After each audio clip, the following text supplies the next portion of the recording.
சத்திய வேதம் பக்தரின் கீதம், சுத்தர்கள் போகும் பாதையின் தீபம், உத்தம மார்க்கம் காட்டும்.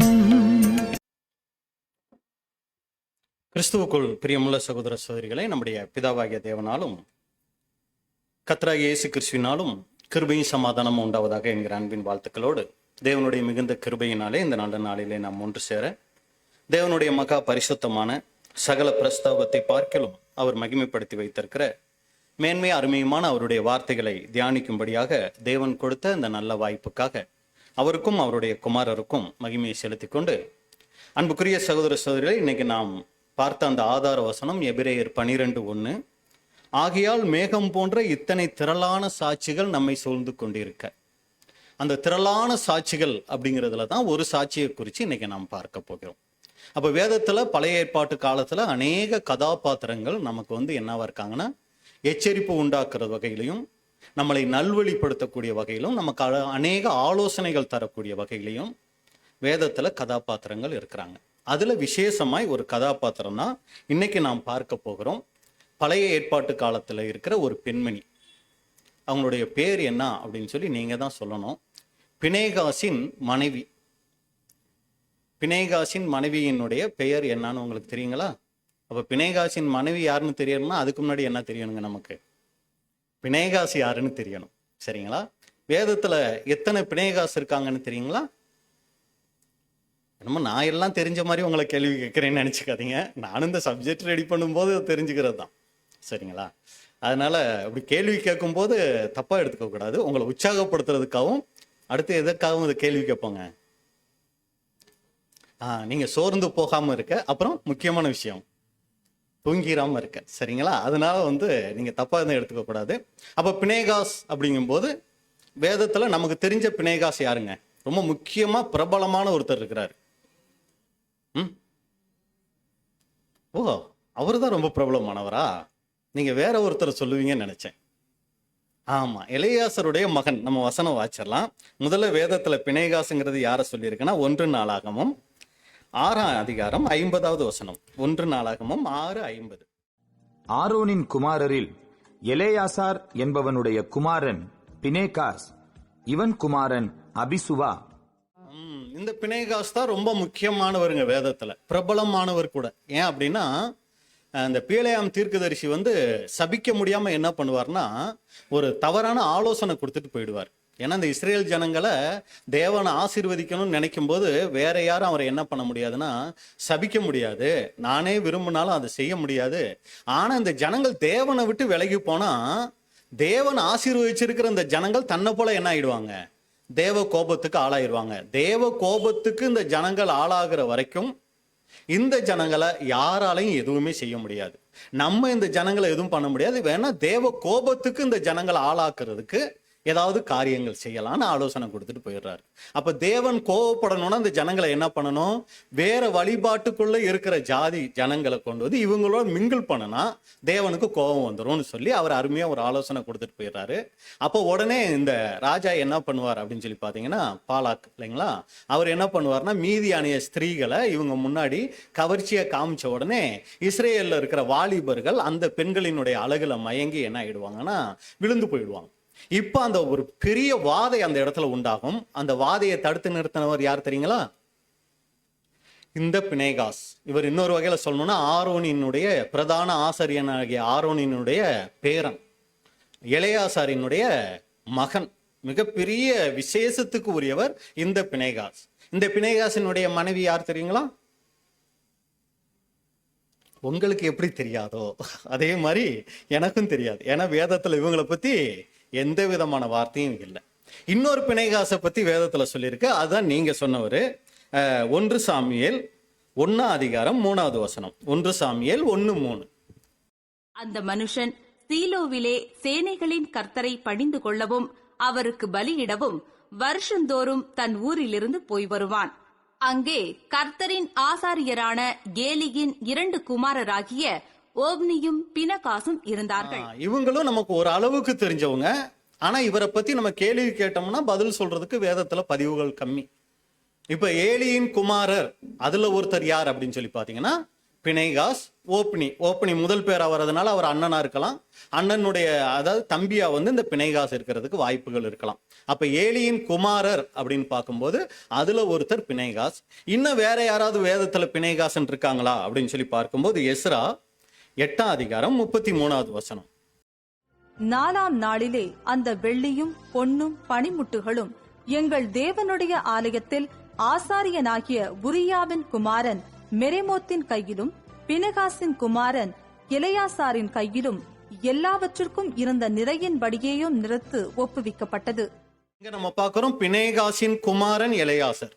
நம்ம ஆரோனுடைய வாக்கு இதுல பார்க்கும்போது எலெயாசாரின் குமாரன் பிணைகாஸ். இங்க நம்ம பார்க்கிறோம் பிணைகாசின் குமாரன் எலெயாசார். இவர் யாரு இந்த பிணைகாஸ் அப்படின்னு சொல்லி பாத்தீங்கன்னா இவர் சிறையிருப்புல இஸ்ரேல் ஜனங்கள் பாபிலோன் சிறையிருப்புல இருந்து திரும்பி வரும்போது அதுல முக்கியமான ஒருத்தர் யார் அப்படின்னு சொல்லி பாத்தீங்கன்னா இந்த பிணைகாஸ். இப்ப பிணைகாஸ் யாருங்கிறத பார்த்துட்டோம். அடுத்து என்ன பார்க்கணுங்க? நம்ம பாடத்தினுடைய கதாபாத்திரமே யாரு? பிணைகாசின் மனைவி. அப்ப இவங்களை குறித்து தான் இன்னைக்கு பார்க்க போறோம். அப்ப இதுல இந்த 3 பிணைகாசுல எந்த பிணைகாசினுடைய மனைவியை குறித்து வேதத்துல சொல்லியிருக்கு. அப்ப அந்த பெண்மணி கிட்ட இருந்து தேவனுடைய பிள்ளைகளான நாம ரொம்ப ரொம்ப முக்கியமாய் கற்றுக்கொள்ளக்கூடிய ஒரு காரியத்தை குறித்து தான் இன்னைக்கு நம்ம பார்க்க போகிறோம். அப்ப இதுல எந்த பிணைகாசினுடைய மனைவியை குறித்து வேதத்துல பதிவுகள் இருக்குன்னா ஏலி ஆசாரியனுடைய மகனான பிணைகாசினுடைய மனைவியை குறித்து மட்டும்தான் வேதத்துல பதிவுகள் இருக்கு. நம்ம முன்ன பார்த்தோமே ஆரோனின் பேரன், அந்த பிணைகாசினுடைய மனைவியை குறித்து வேதத்துல எந்த பதிவுகளும் இல்லை. ஒரு சமயம் இருக்கலாம், எனக்கு தெரியல. அடுத்து இந்த பிணைகாஸ் சிறையிருப்பிலிருந்து வந்தவருடைய பிணைகாசினுடைய குடும்ப பின்னணியை குறிச்சும் கூட அதிகமா வேதத்துல தெரியல. ஆனா இந்த அம்மாவை குறித்து ரொம்ப அருமையா வேதத்துல பதிவுகள் இருக்கு. நம்ம வாசிச்சிடலாம். 1 சாமுவேல் 4ஆம் அதிகாரம் 19 இருந்து 22 வரைக்கும். 1 சாமுவேல் 4:19 இருந்து 22 வரைக்கும். பினகாசின் மனைவியாகிய அவன் மருமகள் நிறை கர்ப்பிணியா இருந்தாள். அவள் தேவனுடைய பெட்டி பிடிபட்ட செய்தியையும். அப்ப இந்த அம்மாவை குறித்து எப்படி வேதம் அறிமுகப்படுத்துதுன்னா இந்த ஏலியினுடைய மகன் பிணைகாசினுடைய மனைவி என்னவா இருக்கிறாங்கன்னா அவங்க ஒரு நிறை மாத கர்ப்பிணியா இருக்கிறாங்க. அவள் தேவனுடைய பெட்டி பிடிபட்ட செய்தியையும் தன் மாமனும் தன் புருஷனும் இறந்து போனதையும் கேள்விப்பட்ட போது அவள் கர்ப்ப வேதனைப்பட்டு குனிந்து பிரசவித்தாள். அப்ப இந்த அம்மாவை பத்தி இங்க வேதம் என்ன சொல்லுதுன்னா இவங்க ஒரு நிறை மாத கர்ப்பிணியா இருக்கிறாங்க. இப்ப தேவனுடைய பெட்டி பிடிபட்டுருச்சு. அந்த செய்தியை கேட்கிறாங்க இந்த அம்மா. அது மாத்திரம் இந்த அம்மா கேட்கல, தன்னுடைய மாமனாரு தன்னுடைய புருஷன் எல்லாரும் இறந்து போனதையும் இந்த அம்மா கேள்விப்பட்டு இந்த அம்மா என்ன பண்றாங்கன்னா கர்ப்ப வேதனைப்பட்டு குனிந்து பிரசவித்தாள் அப்படின்னு சொல்லி வேதம் பதிவு செய்து. அவள் சாக போகிற நேரத்தில் அவள் அண்டையிலே நின்ற ஸ்திரீகள், நீ பயப்படாதே, ஆண் பிள்ளையை பெற்றாய் என்றார்கள்.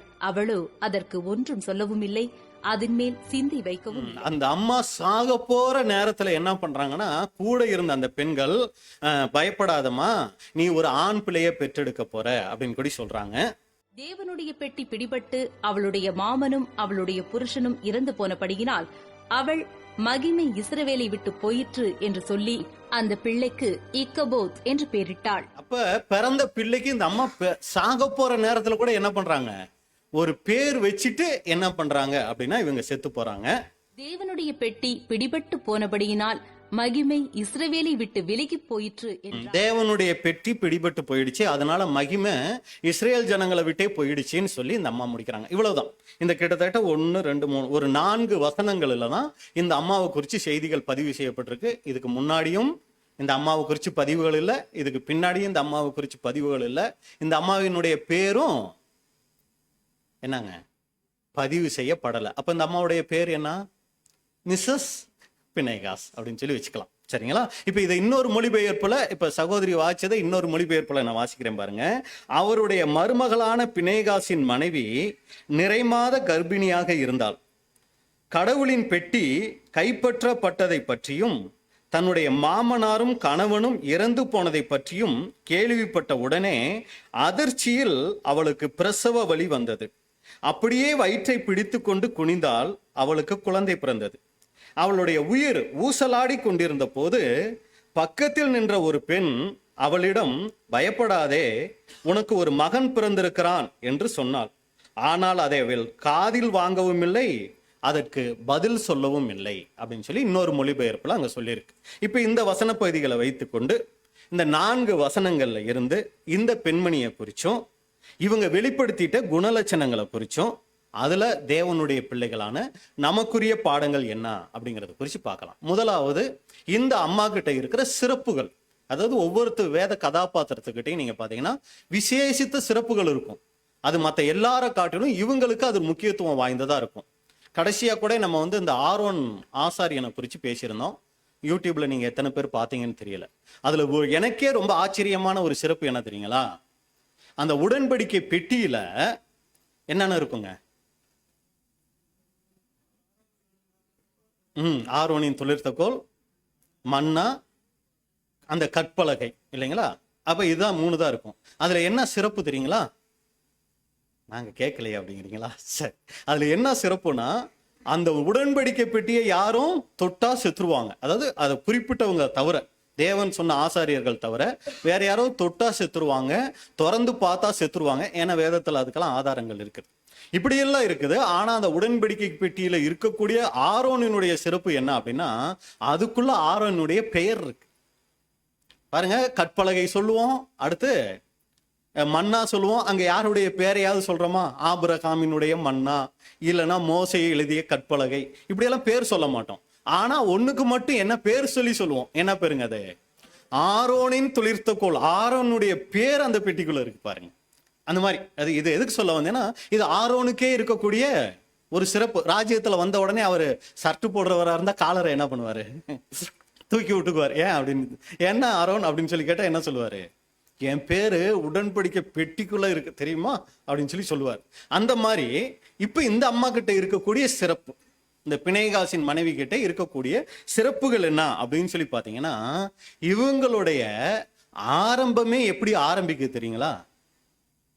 இவங்க சாகிறத தான் வேதம் என்ன பண்ணுது?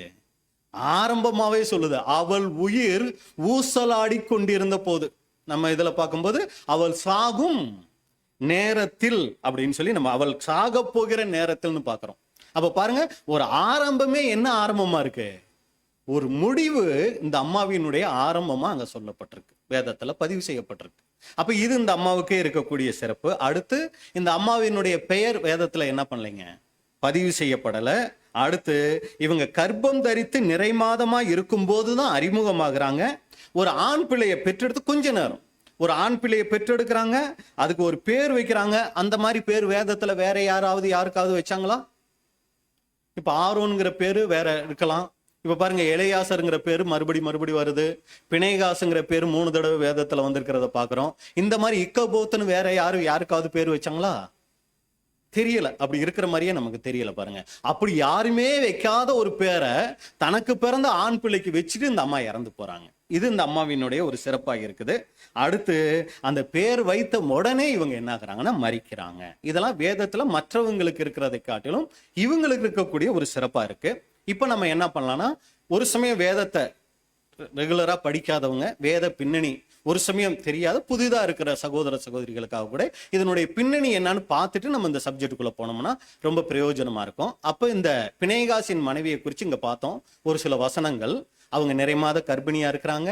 இப்போ ஒரு செய்தி வருது, அவங்க மாமனார் இறந்துட்டாரு, அவங்க கணவர் இறந்துட்டாரு, உடன்படிக்கப்பட்டு பிடிபட்டு போச்சு அப்படிங்கிற ஒரு செய்தி கேள்விப்படுறாங்க. உடனே இவங்க நிறைமாத கர்ப்பிணியா இருந்த அந்த அதிர்ச்சியில குழந்தைய பெற்றெடுத்துட்டு குழந்தைக்கு ஒரு பேர் வச்சு இறந்து போயிட்டாங்க. இது நம்ம பார்த்துட்ட சம்பவம். எதனால இதெல்லாம் நடந்துச்சு? ஏன் இவங்க மாமனார் இறந்தாரு? ஏன் இவங்க கணவர் இறந்தாரு? எப்படி உடன்படிக்கப்பட்டு பிடிபட்டு போச்சு? என்ன, எதனால இதெல்லாம் நடந்துச்சுங்கிறத ஒரு சின்ன சுருக்கமா, ஒரு சிலருக்கு எல்லாம் தெரிஞ்சிருக்கும், இதெல்லாம் எங்களுக்கு தெரியாதான்னு நினைக்கிறவங்க கொஞ்சம் மன்னிச்சுக்கோங்க. ஒரு சமயம் அதுக்கு பின்னாடி என்னதான் இருக்குன்னு ஒரு இது பண்ணிக்கிறவங்க, திருப்புதல் பார்த்துக்கிறவங்க நீங்க என்ன பண்ணலாம்னா அதை நம்ம தெரிஞ்சுக்கலாம். இப்ப நம்ம போயிடலாம். இப்ப இந்த அம்மா வாழ்ந்த காலம் யார் ஆளுகை செஞ்சுக்கிட்டு இருந்தா அப்படின்னா, ராஜாக்கள் ஆட்சி வர்றதுக்கு முன்னாடி கடைசியா ஆளுகைக்குள்ள இருந்த ஒரு பகுதி.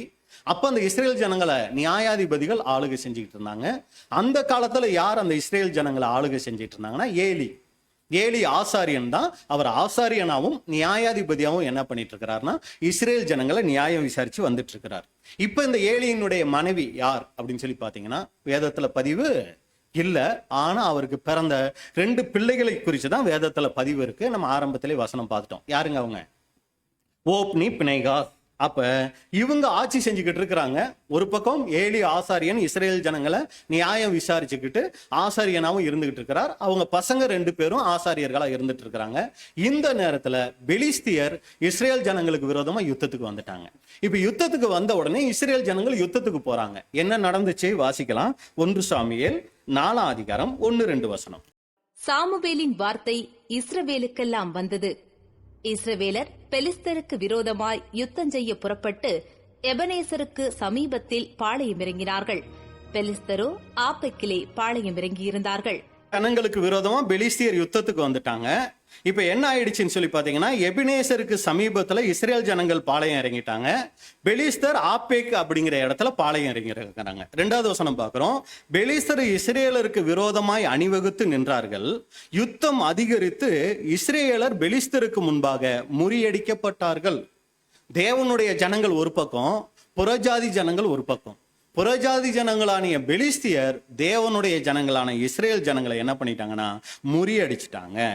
எத்தனை பேர் அந்த யுத்தத்துல இறந்தாங்க அப்படின்னா, அவர்கள் சேனையில் போர்க்களத்திலே ஏறக்குறைய 4000 பேர் வெட்டுண்டு விழுந்துட்டாங்க. இஸ்ரேல் ஜனங்களுக்கு ஒரு மிகப்பெரிய தோல்வி. சகிக்க முடியல இஸ்ரேல் ஜனங்கள்னால. என்ன பண்ணலாம், எப்படி ஜெயிக்கலாம் அப்படின்னு சொல்லி என்ன பண்றாங்கன்னா ரொம்ப யோசிக்கிறாங்க. இப்ப 3வது வசனம் பார்க்கிறோம். ஜனங்கள் திரும்ப பாளையத்துக்கு வந்த போது இஸ்ரேலின் மூப்பரானவர்கள், இன்று கர்த்தர் பெலிஸ்தியருக்கு முன்பாக நம்மை முறியடித்தது என்ன? எப்படி பெலிஸ்தியர் நம்மளை முறியடிக்கலாம் அப்படிங்கிற ஒரு பெரிய கோபம் அவங்களுக்குள்ள வந்துருச்சு. இதுக்கு முன்னாடி நீங்க பாத்தீங்கன்னா சிம்சோன் நியாயாதிபதியா இருக்கிறாரு. தான் ஒரு ஆளா இருந்துகிட்டு பெலிஸ்தியரெல்லாம் என்ன பண்றாரு, முறியடிச்சு இஸ்ரேல் ஜனங்களை காப்பாத்துறாரு. இப்ப இவங்க ஒரு கூட்டமே போறாங்க. பெலிஸ்தியர் ஜனங்களை என்ன பண்ண முடியலன்னா அங்க ஜெயிக்க முடியல. அப்ப இவங்க ஒரு முடிவு எடுக்கிறாங்க, எப்படி இந்த பெலிஸ்தியரை முறியடிக்கலாம் அப்படின்னு ஒரு முடிவு எடுத்து முன்னாடி ஏற்கனவே நடந்த காரியங்களை யோசிக்கிறாங்க. இந்த மாதிரி முறியடிக்க முடியாத சூழ்நிலையில இஸ்ரேல் ஜனங்கள் என்ன பண்ணுனாங்கன்னு யோசிக்கும் போது அவங்களுக்கு முதலாவது ஞாபகம் வந்தது என்ன தெரியுங்களா? யோர்தானை கடந்தது ஞாபகத்துக்கு வருது.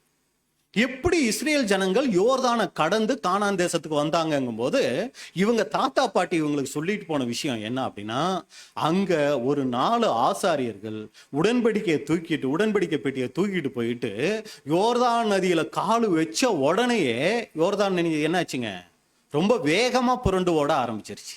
அப்படிங்களா? இல்லை, எல்லாம் இருக்கீங்களா அப்படிங்கிறதுக்காக அப்படியே நின்றுருச்சு.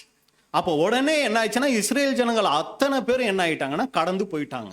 அந்த உடன்படிக்கை பெட்டிக்கு அவ்வளோ வல்லமை இருக்குன்னு இவங்க தாத்தா பாட்டி சொன்னது ஞாபகத்துல இருக்கு. இப்ப அடுத்து என்னாச்சுன்னா எரிகோ மதில் அந்த உடன்படிக்கை பெட்டியை வச்சுக்கிட்டு சுத்தி வரும்போது எரிகோ மதிலும் இடிஞ்சு விழுந்துச்சுன்னு இவங்க சொன்னது ஞாபகத்துக்கு இருக்கு.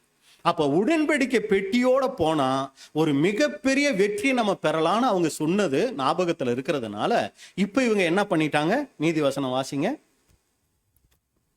3வது வசனம் வாசிங்க. ஜனங்கள் திரும்ப பாளையத்துக்கு வந்தபோது இஸ்ரவேலின் மூப்பரானவர்கள், இன்று கர்த்தர் பெலிஸ்தருக்கு முன்பாக நம்மை முறியடித்ததென்ன? இன்னைக்கு பெலிஸ்தியர் நம்மளை முறியடித்தது என்ன? சீலோவில் இருக்கிற கர்த்தருடைய உடன்படிக்கை பெட்டியை கொண்டு வருவோம். சீலோவில் இருக்கே அந்த உடன்படிக்கை பெட்டி, அதை எடுத்துக்கிட்டு வருவோம். அது நம்மை நம்முடைய பகைஞரின் கைக்கு விலக்கி ரட்சிக்கும்படி நம்முடைய நடுவிலே வரவேண்டிய. இந்த பெலிஸ்தியரை ஜெயிக்கணும்னா நம்மனால முடியாது. யாரால தான் முடியும்? அந்த உடன்படிக்கை பெட்டியால தான் முடியும். அதை நம்ம நடுவுல கொண்டு வருவோம்னு சொல்லிட்டாங்க. அப்படியே கேருபீன்களின் மத்தியிலே வாசமாயிருக்கிற சேனைகளின் கர்த்தருடைய உடன்படிக்கை பெட்டியை எடுத்து வர ஜனங்கள் சீலோவுக்கு சொல்லி அனுப்பினார்கள். அந்த சீலோவுல இருக்கிற உடன்படிக்கை பெட்டியை எடுத்துட்டு வாங்கப்பா அப்படின்னு சொல்லிட்டாங்க. அங்கே ஏலியின் 2 குமாரராகிய ஓப்னியும் பினகாசும் தேவனுடைய உடன்படிக்கை பெட்டி அண்டையில் இருந்தார்கள். உடன்படிக்கை பெட்டி பக்கத்துல யார் நின்றுட்டு இருக்கிறா? யாருங்க? ஓப்னி பிணைகாஸ். நம்ம வேதத்துல பார்த்துட்டு இருக்கிற பிணைகாசின் மனைவி. அந்த பிணைகாஸ் தான் இப்ப என்ன பண்றாருன்னா உடன்படிக்கை பெட்டி பக்கத்துல இருக்கிறாரு. கர்த்தருடைய உடன்படிக்கை பெட்டி பாளையத்திலே வருகிற போது இஸ்ரவேலர் எல்லாரும் பூமி அதிரத்தக்கதாக மகா ஆர்ப்பரிப்பாய் சத்தமிட்டார்கள். இப்ப கர்த்தருடைய உடன்படிக்கை பெட்டி பாளையத்திலே வருகிற போது இஸ்ரேலர் எல்லாரும் பூமி அதிரத்தக்கதாக மகா ஆர்ப்பரிப்பாய் சத்தமிட்டார்கள். அப்ப என்ன ஆயிடுச்சுன்னா, ஏன் இப்படி சத்தம் போட்டாங்க யோசிச்சிருக்கீங்களா? ஏற்கனவே இந்த மாதிரி சத்தம் போட்டு என்ன நடந்துச்சு? எரிகோ மதிலே இடிஞ்சு விழுந்திருக்குது. சரிங்களா? அப்ப இவங்களுக்கு என்ன ஆயிடுச்சுன்னா ஒரு மிகப்பெரிய சந்தோஷம் ஆயிடுச்சு. பெட்டி வந்துருச்சுல, இனி ஈஸியா ஜெயிச்சிடலாம் அப்படின்னு ரொம்ப உற்சாகம் ஆயிட்டாங்க. அவர்கள் ஆர்ப்பரிக்கிற சத்தத்தை பெலிஸ்தர் கேட்டபோது, இப்ப அங்க ஆர்ப்பரிக்கிற சத்தம், அங்க பாளையத்துல இஸ்ரேல் ஜனங்கள் ஆர்ப்பரிக்கிறது இங்க பெலிஸ்தியருக்கு என்னையா இன்னும் ஜெயிக்கவே இல்லை. இப்பதான் கிட்டத்தட்ட எத்தனை பேருங்க, 4000 பேர் செத்து போனாங்க. அழுக சத்தம் கேட்கணும்னு பார்த்தா ஒரே சந்தோஷ சத்தம் கேட்குது. என்ன நடக்குது அங்க அப்படின்னு சொல்லி பெலிஸ்தியர் யோசிக்கிறாங்க. எபிரேயருடைய பாளையத்தில் இந்த மகா ஆர்ப்பரிப்பின் சத்தம் என்ன என்றார்கள். பின்பு கர்த்தரின் பெட்டி பாளையத்தில் வந்தது என்று அறிந்து கொண்டார்கள். விஷயம் தெரியுமா? அவங்க அந்த உடன்படிக்கை பெட்டிய பாளையத்துக்கு கொண்டு வந்துட்டாங்களாம். அப்படின்னு உடனே பெலிஸ்தியருக்கெல்லாம் என்ன வந்துருச்சு? பயம் வந்துருச்சு. ஐயோ என்ன நடக்குமோ? ஏன்னா அவங்களும் கேள்விப்பட்டிருப்பாங்க இல்லைங்களா இவங்களை பத்தி. அப்பவோ ஏற்கனவே அந்த உடன்படிக்கை பெட்டி பெரிய வேலையெல்லாம் செஞ்சிருக்குது, இப்ப அது வேற வந்துருச்சு, அப்ப நம்ம தோக்கத்தான் போறோம் அப்படின்னு இவங்க முடிவு பண்ணிட்டாங்க. தேவன் பாளையத்தில் வந்தார் என்று சொல்லப்பட்டபடியினால் பெலிஸ்தர் பயந்து, ஐயோ நமக்கு மோசம் வந்தது, இதற்கு முன் ஒருபோதும் இப்படி நடக்கவில்லையே. இதுக்கு முன்னாடி நியாயாதிபதிகள் காலத்துல எல்லாம் இந்த மாதிரி உடன்படிக்கை பெட்டி எடுத்துக்கிட்டு வந்தாலும் சண்டை போடல. அப்ப இந்த மாதிரி ஒரு காரியம் இதுவரைக்கும் நடக்கலையே, இப்ப இது நடக்க போகுதே, நமக்கு என்ன வந்துருச்சு? மோசம் வந்துருச்சு அப்படின்னு சொல்லி முடிவு பண்ணிட்டாங்க. அடுத்த வசனம், ஐயோ அந்த மகத்துவமான தேவர்களின் கைக்கு நம்மை தப்புவிப்பவர் யார்? எகிப்தியரை சகலவித வாதைகளினாலும் வனாந்தரத்திலே அடித்த தேவர்கள் இவர்கள்தானே. இவங்களுக்கு அதெல்லாம் தெரிஞ்சிருக்கு பாருங்க. இந்த மகத்துவமான தேவர்களின் கைக்கு நம்மை தப்புவிப்பவர் யார்? எகிப்தியரை சகலவித வாதைகளினாலும் வனாந்தரத்திலே அடித்த தேவர்கள் இவர்கள் தானே. அப்ப எகிப்தியரை கொன்னு போட்டதே இவங்க தேவன் தானே அப்படின்னு சொல்லி சொல்றாங்க. பெலிஸ்தரே, திடங்கொண்டு புருஷனை போல நடந்து கொள்ளுங்கள். வந்தாச்சு. இனி ஒண்ணு உயிரோட இருப்போம், இல்லைன்னா செத்து போவோம். ஆனா நம்ம என்ன ஆயிடக்கூடாது, பின்வாங்கிடக்கூடாதுன்னு அந்த பெலிஸ்தியர் முடிவு பண்ணிட்டாங்க. திடன் கொண்டு எல்லாரும் புருஷரை போல நடந்து கொள்ளுங்கள். எபிரேயர் உங்களுக்கு அடிமைகளாய் இருந்தது போல நீங்களும் அவர்களுக்கு அடிமைகளாகாதபடிக்கு புருஷராயிருந்து யுத்தம் பண்ணுங்கள் என்று சொல்லிக் கொண்டார்கள். அப்ப இஸ்ரேல், அதாவது எகிப்தியர் எப்படி, அதாவது பெலிஸ்தியருக்கு இவங்க இஸ்ரேல் ஜனங்கள் இந்த நியாயாதிபதிகள் காலத்துல ஒரு குறிப்பிட்ட காலங்களில் என்னவா இருந்திருக்காங்க? அடிமைகளா இருந்திருக்காங்க. சிம்சோன் ஆளுகைக்கு முன்னாடி கொஞ்ச நாள் பாத்தீங்கன்னா பெலிஸ்தியருக்கு அடிமையா இருந்திருக்கிறாங்க. இப்படி ஒவ்வொரு காலகட்டங்களையும் பெலிஸ்தியர்களுக்கு அடிமையா இஸ்ரேல் ஜனங்கள் இருந்திருக்கிறாங்க. அது மாதிரி நம்ம இன்னைக்கு என்னவாயிடக்கூடாது, அடிமையாயிடக்கூடாது. பாருங்க, இன்னைக்கும் கூட இந்த இஸ்ரேல்ல நடக்கிற யுத்தத்துல இஸ்ரேலர்கள், அதாவது அந்த யூத ஜனங்கள் அவ்வளவு ஒரு வெறியா இருக்கிறதுக்கு காரணம் என்ன தெரியுங்களா? ரொம்ப அடிமையா இருந்து நம்ம ரொம்ப கஷ்டங்கள் பட்டுட்டோம். இனி கடைசி ஆள் உயிரோட இருக்கிற வரைக்கும் நம்ம என்ன பண்ணணும் தெரியுமா? யுத்தம் பண்ணணும். அதான் அவங்களுடைய இதே. கடைசி வரைக்கும் இனி நம்ம ஒருபோதும் என்னவாயிடக்கூடாது, அடிமைகளா போயிடவே கூடாது. நம்ம கடைசி ஆள் இருக்கிற வரைக்கும் நம்ம யுத்தம் பண்ணணுங்கிறதா அவங்களுடைய இதா இருக்கு. இங்க நீங்க பாத்தீங்கன்னா பெலிஸ்தியர் அந்த முடிவு எடுக்கிறாங்க. அதாவது நான் சொன்னது இப்ப, இது வந்து அந்த காலங்கள். அப்ப அவங்க என்ன பண்ணாங்க, நம்ம ஒருபோதும் இந்த எபிரேயருக்கு யூத ஜனங்களுக்கு நம்ம அடிமையா போயிடக்கூடாது, கடைசி ஆள் இருக்கிற வரைக்கும் நம்ம யுத்தம் பண்ணுவோம்னு அவங்க ஒரு முடிவு எடுக்கிறாங்க. அப்பொழுது பெலிஸ்தர் யுத்தம் பண்ணினார்கள். இப்ப பெலிஸ்தியர் யுத்தம் பண்றாங்க. இஸ்ரவேலர் முறிந்து அவரவர் தங்கள் கூடாரங்களுக்கு ஓடிப் போனார்கள். மகா பெரிய சங்காரம் உண்டாயிற்று. இஸ்ரவேலிலே 30,000 காலாட்கள் விழுந்தார்கள். உடன்படிக்கை பெட்டியை கொண்டு வந்தும் என்ன ஆகல, காரியங்கள் நடக்கல. உடன்படிக்கை பெட்டி இல்லாதப்பவாவது எத்தனை பேர் செத்தாங்க? வெறும் 4000 பேர் செத்தாங்க. இப்ப 30,000 பேர் செத்து போயிட்டாங்க. என்ன ஆச்சு இந்த உடன்படிக்கை பெட்டிக்கு அப்படின்னா, அது எப்பவும் ஒரே மாதிரிதான் இருக்குது. சரிங்களா? அது அந்த 4 ஆசாரியர்கள் யோர்தான் நதியில கால் வைக்கும் போது என்ன வல்லம் இருந்துச்சோ அதே வல்லம் அதுக்கு இருக்குது. எரிகோ பட்டணத்தை சுத்தி வரும்போதும் அதே வல்லம் இருந்துச்சு, இப்பவும் அதே வல்லம் இருக்குது. ஆனா இஸ்ரேல் ஜனங்களுக்கு அதற்கு உரிய பரிசுத்தம் இல்லை, அதுக்குரிய தேவ ஜனங்களுக்குரிய அந்த தகுதி இல்லாம போயிடுச்சு. அதனால உடன்படிக்கை பெட்டி இப்ப என்னவாயிடுச்சு, அமைதியா ஆயிடுச்சு. அதுக்கப்புறம் நீங்க பின்னாடி வர சம்பவங்கள்லாம் பாத்தீங்கன்னா உடன்படிக்கை பெட்டி அதா யுத்தம் பண்ண ஆரம்பிச்சோம்.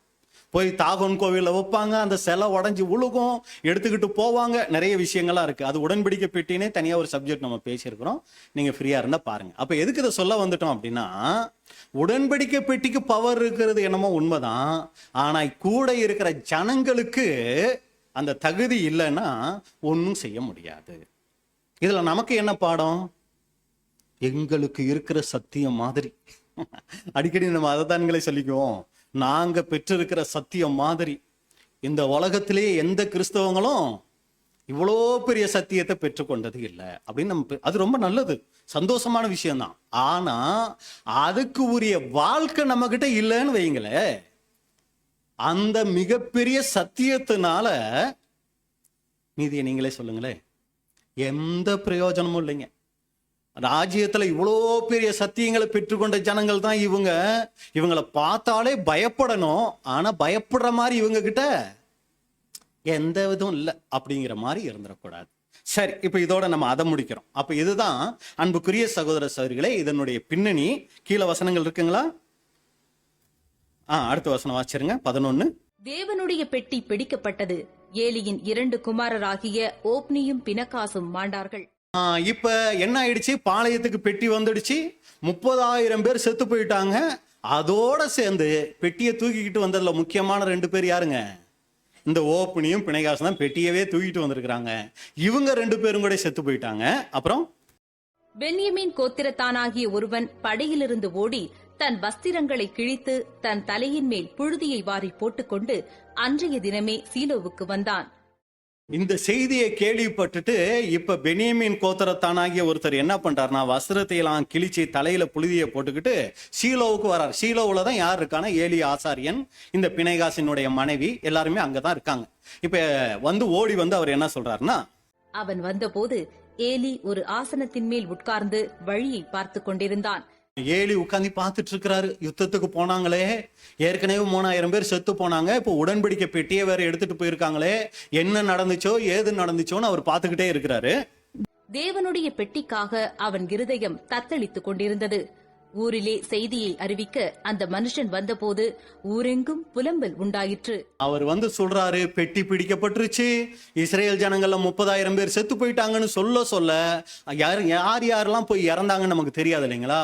அந்த கணவன், பிள்ளைகள், மரிச்சவங்களுடைய அந்த குடும்பத்தார் எல்லாரும் கதற ஆரம்பிச்சிட்டாங்க. புலம்புகிற இந்த சத்தத்தை ஏலி கேட்டபோது இந்த அமளியின் இரைச்சல் என்ன என்று கேட்டான். அப்பொழுது அந்த மனுஷன் தீ விரித்து வந்து ஏலிக்கு அறிவித்தான். இப்ப ஏலி என்ன ஆச்சு, ஏன் எல்லாரும் புலம்புறீங்கன்னு கேட்கும் போது இப்ப அந்த மனுஷன் அங்க சொல்றாரு. என்ன சொல்றாரு? கீழே வாசிங்க. ஏலி 98 வயதுள்ளவனா இருந்தான். அப்ப ஏன் ஏலி அந்த யுத்தத்துக்கு போக முடியல அப்படின்னா, இவருக்கு வயசு எவ்வளவுங்க? 98 வயசு. அது மாத்திரம் இல்ல, அவன் பார்க்க கூடாதபடிக்கு அவன் கண்கள் மங்கலாயிருந்தது. பார்வையே ரொம்ப கம்மி போன ஒரு நிலைமையில இருக்கிறாரு. அந்த மனுஷன் ஏலியை பார்த்து, படையிலிருந்து வந்தவன் நான் தான், இன்றுதான் படையிலிருந்து ஓடி வந்தேன் என்றான். அப்பொழுது அவன், என் மகனே, நடந்த காரியம் என்ன என்று கேட்டான். செய்தி கொண்டு வந்தவன் பிரதியுத்தரமாக, இஸ்ரவேலர் பெலிஸ்தருக்கு முன்பாக முறிந்தோடி போனார்கள், ஜனங்களுக்குள்ளே பெரிய சங்காரம் உண்டாயிற்று, உம்முடைய குமாரராகிய ஓப்னி, பினகாஸ் என்னும் இருவரும் இறந்து போனார்கள், தேவனுடைய பெட்டியும் பிடிபட்டு போயிற்று என்றான். அவன் தேவனுடைய பெட்டியை குறித்து சொன்னவுடனே ஏலி ஆசனத்திலிருந்து வாசலின் பக்கமாய் மல்லாக்க விழுந்தான். அவன் கிழவனும் தூலித்தவனுமாயிருந்தபடியால் அவன் பிடரி முறிந்து செத்துப் போனான். அவன் இஸ்ரவேலை 40 வருஷம் நியாயம் விசாரித்தான். பின்னணி என்ன ஆச்சு?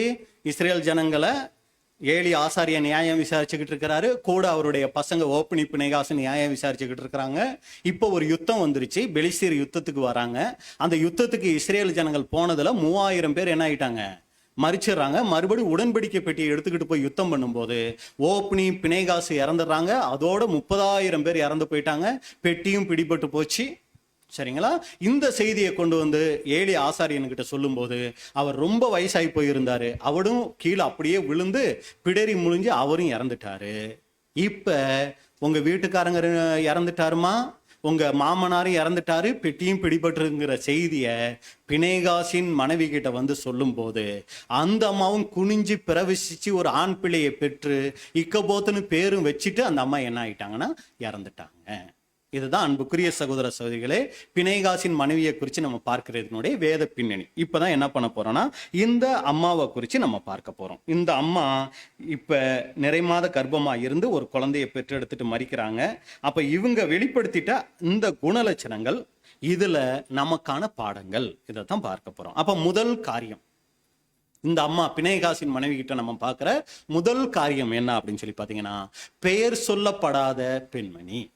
இதுல என்னங்க இது பிரமாதம் அப்படின்னு சொல்லி கேட்டீங்கன்னா, வேதத்துல நீங்க பாத்தீங்கன்னா நிறைய பேருடைய பேர்கள் பதிவு செய்யப்பட்டிருக்கு. ஆனா ஒண்ணுக்குமே இருக்காது. எதுக்கு அந்த பேர் பதிவு செஞ்சாங்கன்னே தெரியாது. ஆனா பேர் பதிவுகள்ல இருக்கும். ஆனா ஒரு சில முக்கியமானவங்களுடைய பெயர் வேதத்துல பதிவே செஞ்சிருக்காது. அடைய அவங்க பேர் தெரிஞ்சா நல்லா இருக்குமேன்னு ஆசையா இருக்கும். ஆனா அவங்க பேர் வேதத்துல இருக்காது.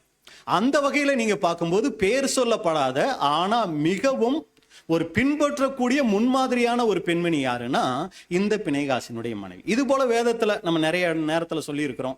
பேர் சொல்லப்படாத ஆனா பேர் தெரிஞ்சா நல்லா இருக்குமே நம்ம நினைக்கிறவங்கள முக்கியமானவங்க யாரு தெரியுங்களா? யோபின் மனைவி. அவங்க பேர் தெரியாது, ஆனா அவங்க ரொம்ப பிரபலமானவங்க. லோத்தின் மனைவி ரொம்ப பிரபலமானவங்க, ஆனா அவங்க பேர் நமக்கு தெரியாது. சிம்சோனினுடைய தாய், அவங்க பேரும் தெரியாது. இப்படி பேர் தெரியாது, ஆனா அவங்கள பத்தி நமக்கு ஒரு சில விஷயங்கள் மனசை விட்டு போகவே போகாது. இன்னையில இருந்து உங்களுக்கு இன்னொரு அம்மாவை குறித்து என்னவாகாதுங்க, மனசுல இந்த பதிவு போகவே போகாது. சரிங்களா? இதுக்கு முன்னாடி இந்த அம்மாவை குறித்து ஏதாவது தியானிச்சிருக்கீங்களா? அதிகமா தியானிச்சிருந்தாலும் தியானிக்காத மாதிரி கேளுங்க, அப்பதான் நான் உற்சாகமா பேச முடியும். சரிங்களா? அப்ப இந்த அம்மாவை குறித்து இன்னைக்கு நம்ம பார்க்க போறோம். இனி இந்த அம்மாவை நீங்க என்ன பண்ண மாட்டீங்கன்னா வாழ்க்கையில மறக்கிறதுக்கு வாய்ப்புகள் குறைவு. சரிங்களா? அப்ப முதல் காரியம், பேர் சொல்லப்படாத ஒரு பெண்மணி. ஏலி ஆசாரியன் இருக்கிறாரு, அவங்க மனைவியை குறித்து பதிவுகள் இல்லை. இந்த ஓப்னி இருக்கிறாரு, இவருடைய மனைவியை குறித்து, ஏன்னா இதெல்லாம் ஒரே குடும்பம். ஏலி ஆசாரியன், 2 பசங்க, ஏலிக்கு திருமணமாகி 2 பிள்ளைகள் பிறந்திருக்காங்க, 2 பிள்ளைகளுக்கும் திருமணம் ஆயிடுக்குது. ஆனா அவங்க பெயர்கள் எல்லாம் வேதத்துல பதிவு செய்யப்படல. இந்த அம்மாவை குறித்து மட்டும் வேதத்துல பதிவு செய்யப்பட்டிருக்கு. அப்படிங்கும் போது இதுல இருந்து நம்ம தெரிஞ்சுக்கிற விஷயம், பதிவு செய்யற மாதிரி இந்த அம்மா ஏதோ ஒரு காரியத்தை என்ன பண்ணிட்டாங்க, செஞ்சிருக்கிறாங்க, அவங்க செய்யல. அப்ப இதுல என்ன பாடம்னா, நம்மளும் கூட சபைக்கு வந்து போறோம். நம்ம சபையில மற்றவங்களுக்கு தெரியக்கூடிய பேர் பிரஸ்தாபம் அடைஞ்சவங்களா இல்லாம இருக்கலாம். அவங்களா, அந்த சிஸ்டரா, அந்த பிரதரா, அவர் பேரு தெரியாதுங்களே, வர்றாரு போறாரு, ஆனா அவர் பேர் எனக்கு தெரியாது. நம்ம பேர் பிரஸ்தாபம் இல்லாதவங்களா இருக்கலாம். அதனால நீங்க கவலையே படாதீங்க. நான் சபையில இருக்கிறதே நிறைய பேர் எனக்கு கண்டுக்க மாட்டேங்கிறாங்க பிரதர், ஒரு சமயம் அப்படி இருந்துடலாம். நீங்க அதுக்காக கவலைப்படவே வேண்டாம். ஏன் அப்படின்னா, அப்படி பிரபலம் இல்லாதவங்களையும் தேவன் ராஜ்யத்துல என்ன தெரியுங்களா பண்ண போறாரு, பிரபலப்படுத்த போறாரு. ஆனா பிரபலப்படுத்துற மாதிரி ஏதாவது நம்ம கிட்ட இருக்கணும், அப்பதானே பிரபலப்படுத்த முடியும். இந்த அம்மா ஏதாவது போருக்கு போய் யுத்தம் பண்ணாங்களா? தெபோரால் போல தீர்க்க தரிசனம் சொன்னாங்களா? எதுவுமே செய்யல. ஆனா இந்த அம்மாவை வேதத்துல பதிவு செய்யப்பட்டிருக்குன்னா சொல்லப்படக்கூடிய ஒரு விஷயம் இந்த அம்மா கிட்ட இருக்கு.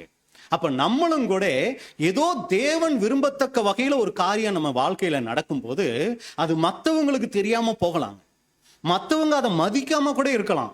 ஆனா மறந்து விடுகிறதுக்கு தேவன் அநீதி உள்ளவர் அல்ல. அப்படியே குறிப்பெடுத்து வச்சிருப்பாருங்க. அத ராஜ்யத்துல அவர் எல்லாருக்கும் தெரிய வெளிப்படுத்தியே ஆவார். அப்ப என்ன யோசிச்சிடக்கூடாதுன்னா, நானெல்லாம் எதுக்குங்க இருக்கேன், என் வாழ்க்கையெல்லாம் எதுக்குங்க இருக்கு, என்னை பத்தி யாருங்க கவலைப்படுறா, வீட்டுல இருக்கிறவங்களுக்கே என்னை குறித்து எந்த கவலையும் கிடையாது. இப்படி நம்ம நிறைய நேரங்களில் சோர்ந்து போவோங்க. ஆனா அப்படி நம்ம சோர்ந்து போக வேண்டிய அவசியமே இல்லை. நம்மளுடைய தனிப்பட்ட வாழ்க்கை அங்க ரெக்கார்டு ஆகிக்கிட்டே இருக்குது. தேவன் அதை கூர்ந்து கவனிச்சுக்கிட்டே இருக்கிறார். அப்ப நம்மளுடைய பேர் பிரஸ்தாபம், நம்ம எவ்வளவு நாள் உயிரோட இருந்தோம், இதெல்லாம் முக்கியமே இல்லைங்க. நம்ம என்ன செஞ்சோன்னு தான் முக்கியம்.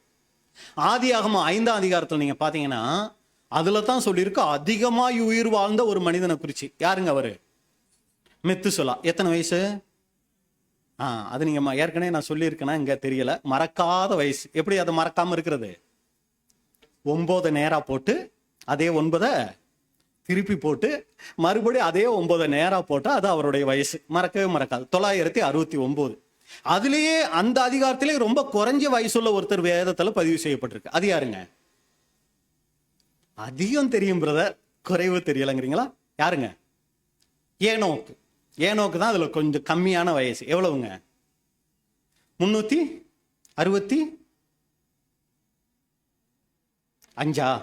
சரி, 365. அதை எப்படி ஞாபகத்தில் வைக்கிறது? ஒரு வருஷத்துக்கு எத்தனை நாளுங்க? 364, 365 இல்லைங்களா? இதை நம்ம ஞாபகத்துக்கு வச்சுக்கலாம். சரிங்களா? பாருங்க, வேதத்துல ரொம்ப குறைந்த, அதாவது அந்த காலத்துல 365 கம்மியா பிரதர் அப்படின்னு சொல்லாத, அந்த காலத்துக்கு. சரிங்களா? அது ரொம்ப கம்மி, ரொம்ப தாசியா இருக்குது. இப்ப கம்மியா இருக்கிறவரை பத்தி அங்க பதிவுகள் இருக்கா? தாசியா இருக்கிறவரை பத்தி பதிவுகள் இருக்கா? கம்மியா இருக்கிறவரை பத்தி அவர் தீர்க்க தரிசனம் சொன்னாரு, அவர் தேவனுக்கு பிரியமா நடந்தாரு, எல்லாம் இருக்கு. இந்த 969 வருஷம் உயிரோட இருந்தாரு, என்ன செஞ்சாரு? எதுவுமே இல்லை. பாருங்க, எவ்வளவு நாள் இருந்தோங்கிறதுல எந்த பிரயோஜனமும் இல்ல, என்ன செஞ்சோங்கிறதுல தான் பிரயோஜனம். அப்ப பேர் பிரஸ்தாபம் பாருங்க, கேட்ட உடனே மெத்துசலா பிரதர் 969 தெரிஞ்சிருக்கு. என்ன செஞ்சார்? 969 வருஷம் இருந்தாரே, என்ன செஞ்சாருன்னு கேட்டா சொல்றதுக்கு ஒண்ணுமே இல்லை. பிரதர் சிஸ்டர், நீங்க உடன்படிக்கை பண்ணி எத்தனை வருஷம் ஆச்சு அப்படின்னு கேட்டா என்ன சொல்லுவோம்? அது 10, 15, 20, 25. சரி, இத்தனை வருஷமா இருக்கீங்களா, என்ன செஞ்சீங்கன்னு கேட்டா நம்ம என்ன சொல்லுவோம்? எவ்வளவு நாள் இருந்தேன்னு மட்டும் கேளுங்க, என்ன செஞ்சேன்னு கேட்காதீங்கன்னா மெத்துசலா போலதான் நம்ம. சரிங்களா? இல்ல பிரதர், கொஞ்ச நாள் தான். ஸ்தேவான் மாதிரி பிரதர் 6 மாசம் கூட ஆகல, முடிச்சுட்டு போயிட்டேன்ல அப்படின்னு சொல்ற மாதிரி நம்முடைய வாழ்க்கை தரங்கள். அத ஊழியத்துல இங்க மட்டும் சொல்லுங்க. நீங்க உடனே சபைக்கு இங்க என்ன செஞ்சோம், நான் ஒன்னும் செய்யலையே, அதெல்லாம் நீங்க கவலைப்படாதீங்க. எல்லாருக்கும் எல்லா வாய்ப்புகளும் இங்க கிடைக்காது. ஆனா குடும்பத்துல தேவனுடைய நாமம் மகிமைப்படுற மாதிரி நம்மளால ஜீவிக்க முடியும். நம்ம வேலை செய்யற இடத்துல மிகப்பெரிய ஊழியம் தேவனுக்காக செய்ய முடியும். நம்ம பக்கத்து வீட்டுக்காரங்க மத்தியில தேவனுக்கு மகிமையா வாழ முடியும். இந்த ஊழியம் தான் ரொம்ப பெருசுங்க. இங்க நம்ம இங்க ஏதோ பேசணும், இருந்தோம் போனோங்கிறதெல்லாம் ஒரு பெரிய மேட்டரே இருக்காது. இது எல்லாருக்கும் தெரிஞ்ச விஷயம். தனிப்பட்ட நம்மளுடைய வாழ்க்கையில எப்படி வாழ்ந்தோங்கிறது தான் ரொம்ப முக்கியம். அப்ப அதை நம்ம யோசிச்சு, நான் ஒரு அதாவது மாமியாரா என்னுடைய குடும்பத்துல நான் இப்படி இருந்தேன். பாருங்க, மருமகளை பத்தி தான் இங்க வேதம் பதிவு செஞ்சிருக்கு. ஒரு மருமகளா நான் இப்படி இருந்தேன். அந்த மாதிரி ஒரு கணவனா, ஒரு மாமனாரா, ஒரு மருமகனா, ஒரு மருமகளா நான் இப்படி இருந்தேங்கிற அந்த ஒரு பதிவுகள் இருக்கு. பாத்தீங்களா? எல்லாரும் என்ன பாக்குறீங்களா? இவங்களை யாராவது கொஞ்சம் ஒழுங்குபடுத்துங்களேன். ஏன்னா எல்லாரோட கவனம் இங்க போயிடுச்சு. பிணைகாசனுடைய மனைவியை பார்க்கிறத காட்டிலும் இவங்களை பார்க்கறதுல சந்தோஷம் ஆயிட்டீங்க. சரி, பரவாயில்ல. சரிங்களா? அப்ப அன்புக்குரிய சகோதர சகோதரிகளே, எதுக்கு இதை சொல்ல வந்தோம் அப்படின்னா, நாம் எப்படி இருக்கிறோம் அப்படிங்கிறது ரொம்ப முக்கியம். இந்த அம்மாவினுடைய பெயர் பதிவு செய்யப்படாம இருக்கலாம், ஆனா இவங்க ஒரு பக்தியுள்ள ஒரு பெண்மணி, ஒரு நல்ல ஆவிக்குரிய பெண்மணியா இவங்க இருந்திருக்கிறாங்க. எப்படி நம்ம அதெல்லாம் சொல்றோம், அதுதான் நம்ம பின்னாடி பார்க்க போறோம். அப்ப முதல் காரியம், இந்த அம்மா கிட்ட நம்ம பார்த்துட்ட விஷயம், இவங்களுடைய பெயர் அங்க பதிவு செய்யப்படல. ரெண்டாவது நம்ம பார்க்கிறோம் இவங்களுடைய குடும்ப பின்னணி. என்ன இவங்களுடைய குடும்ப பின்னணி அப்படின்னு சொல்லி பார்த்தீங்கன்னா, இவங்க பேர் என்னன்னு நமக்கு தெரியல, இவங்க அப்பா அம்மா பேர் என்னன்னு நமக்கு தெரியல. அடுத்து ஒண்ணு மட்டும் தெரியுது, இவங்க ஒரு பக்தியுள்ள பின்னணியில வளர்க்கப்பட்டிருக்கிறாங்க. இவங்க அப்பா அம்மா இந்த சகோதரிய ஒரு பக்தியுள்ள பெண்ணா வளர்த்திருக்கிறாங்க. அதை எப்படி பிரதர் நீங்க சொல்றீங்க? பின்னாடி நம்ம பார்க்கலாம். இந்த பெண்மணி அநேகமா ஒரு ஆசாரிய குடும்பத்தை சேர்ந்தவங்களா இருந்திருக்கணும். ஏன்னா யாரை கல்யாணம் பண்ணியிருக்கிறாங்க? லேவி குடும்பத்தை சேர்ந்த ஒருத்தரை மேரேஜ் பண்ணியிருக்கும் போது அநேகமா, உறுதியா சொல்ல முடியாது, அநேகமா ஒரு லேவி குடும்பத்தினுடைய பின்னணியை சேர்ந்தவங்களா அவங்க இருந்திருக்கணும். அடுத்து அந்த இஸ்ரேல் ஜனங்கள் மத்தியில ஒரு செல்வாக்கான ஒரு பெண்மணியா இருந்திருக்கணும். எப்படி சொல்றோம் செல்வாக்கான குடும்பம்னு? ஏன்னா ஏலி ஆசாரியன் குடும்பத்துல இவங்க போய் மருமகளா போறாங்க அப்படின்னா, இந்த குடும்பம் எப்படிப்பட்ட குடும்பம்? இஸ்ரேலையே நியாயம் விசாரிக்கக்கூடிய ஒரு குடும்பமா இருக்கும்போது, அந்த குடும்பத்துல இந்த பெண் போய் திருமணமாகி போறாங்கன்னா கண்டிப்பா அந்த குடும்பம் எப்படிப்பட்ட குடும்பமா இருக்கணும்? ஒரு அளவுக்கு செல்வாக்கான குடும்பமா இருக்கும் போதுதான் அங்க திருமணம் பண்ணி கொடுத்திருக்கிற வாய்ப்புகள் இருக்கு. இதெல்லாம் நம்ம என்னன்னா ஒரு யூகம்.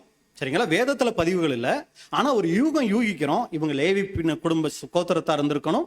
அடுத்து இவங்க குடும்பம் ஒரு செல்வாக்கான குடும்பமா இருந்ததுனால தான் ஏலி ஆசாரியன் குடும்பத்துல இவங்க போய் என்ன பண்றாங்கன்னா வாழ்க்கைப்படுகிறார்கள். இது இவங்களை குறித்து நம்ம பார்க்குற பின்னணி.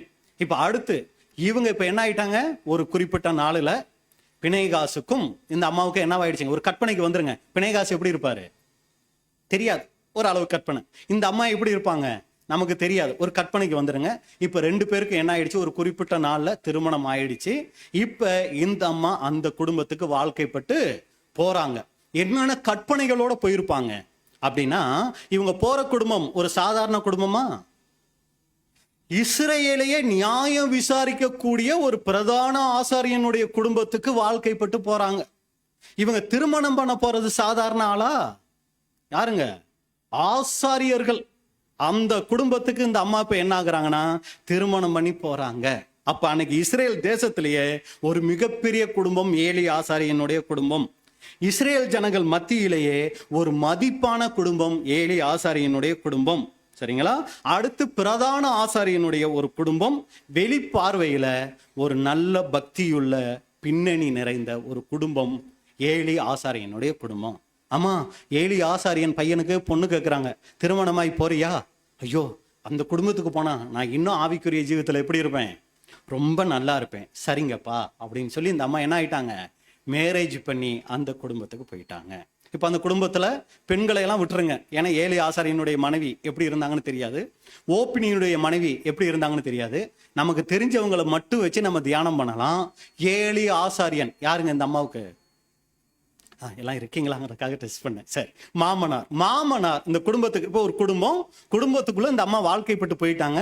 இப்போ அந்த குடும்பத்துல இருந்து நம்ம இப்போ என்ன பண்ண போறோம், அந்த அம்மா பார்வையில அந்த குடும்பத்தை பார்க்க போறோம். அந்த அம்மா பார்வையிலன்னு சொல்றதை விட வேதத்தின் பார்வையில மாமனார் நல்ல ஒரு உயர்ந்த ஸ்தானத்தில் இருக்கிறவர், ஒரு பிரதான ஆசாரியன். ஆனா தேவனுடைய பார்வையில குடும்பத்துக்குள்ள போகும்போது அவர் எப்படிப்பட்டவரா இருக்கிறாரு? வசனம் வாசிக்கலாம். 1 சாமுவேல் 3:13. 1 சாமுவேல் 3:13. அவன் குமாரர் தங்கள் மேல் சாபத்தை வரப்பண்ணுகிறதை அவன் அறிந்திருந்தும் அவர்களை அடக்காமற் போன பாவத்து நிமித்தம் நான் அவன் குடும்பத்துக்கு என்றும் நீங்காத நியாய தீர்ப்பு செய்வேன் என்று அவனுக்கு அறிவித்தேன். மாமனார் எப்படிப்பட்டவர்? பினேகாசின் மனைவியினுடைய மாமனார் ஏலி எப்படிப்பட்டவர்னா, அவருடைய பசங்க சாபத்தை தான் கொண்டு வராங்கன்னு தெரிஞ்சிருந்தோம் அவங்கள ஒரு அடக்காத மாமனார். ஏப்பா எங்க மாமனாரை பத்தி கேக்குறீங்க? அவங்க பசங்க என்ன தப்பு பண்ணினாலும் ஏண்டா இதை பண்றேன்னு ஒரு வார்த்தை கேட்காதவரு. அடுத்து இதனால தேவன் என்ன பண்ண போறாருன்னா, அந்த குடும்பத்துக்கு நீங்காத நியாய தீர்ப்பு செய்வேன்னு சொல்லி இருக்கிறாரு. இப்படிப்பட்ட குடும்பம் வெளியில பார்க்கும்போது ஆவிக்குரிய குடும்பம், உள்ளுக்குள்ள போனா மாமனாரே சரியில்லை, பசங்களை சரியா வளர்க்காத மாமனார். அடுத்த வசனம் வாசிங்க. 1 சாமுவேல் 2:29. என் வாசஸ்தலத்திலே செலுத்தும்படி நான் கட்டளையிட்ட என் பலியையும் என் காணிக்கையையும் நீங்கள் உதைப்பானேன்?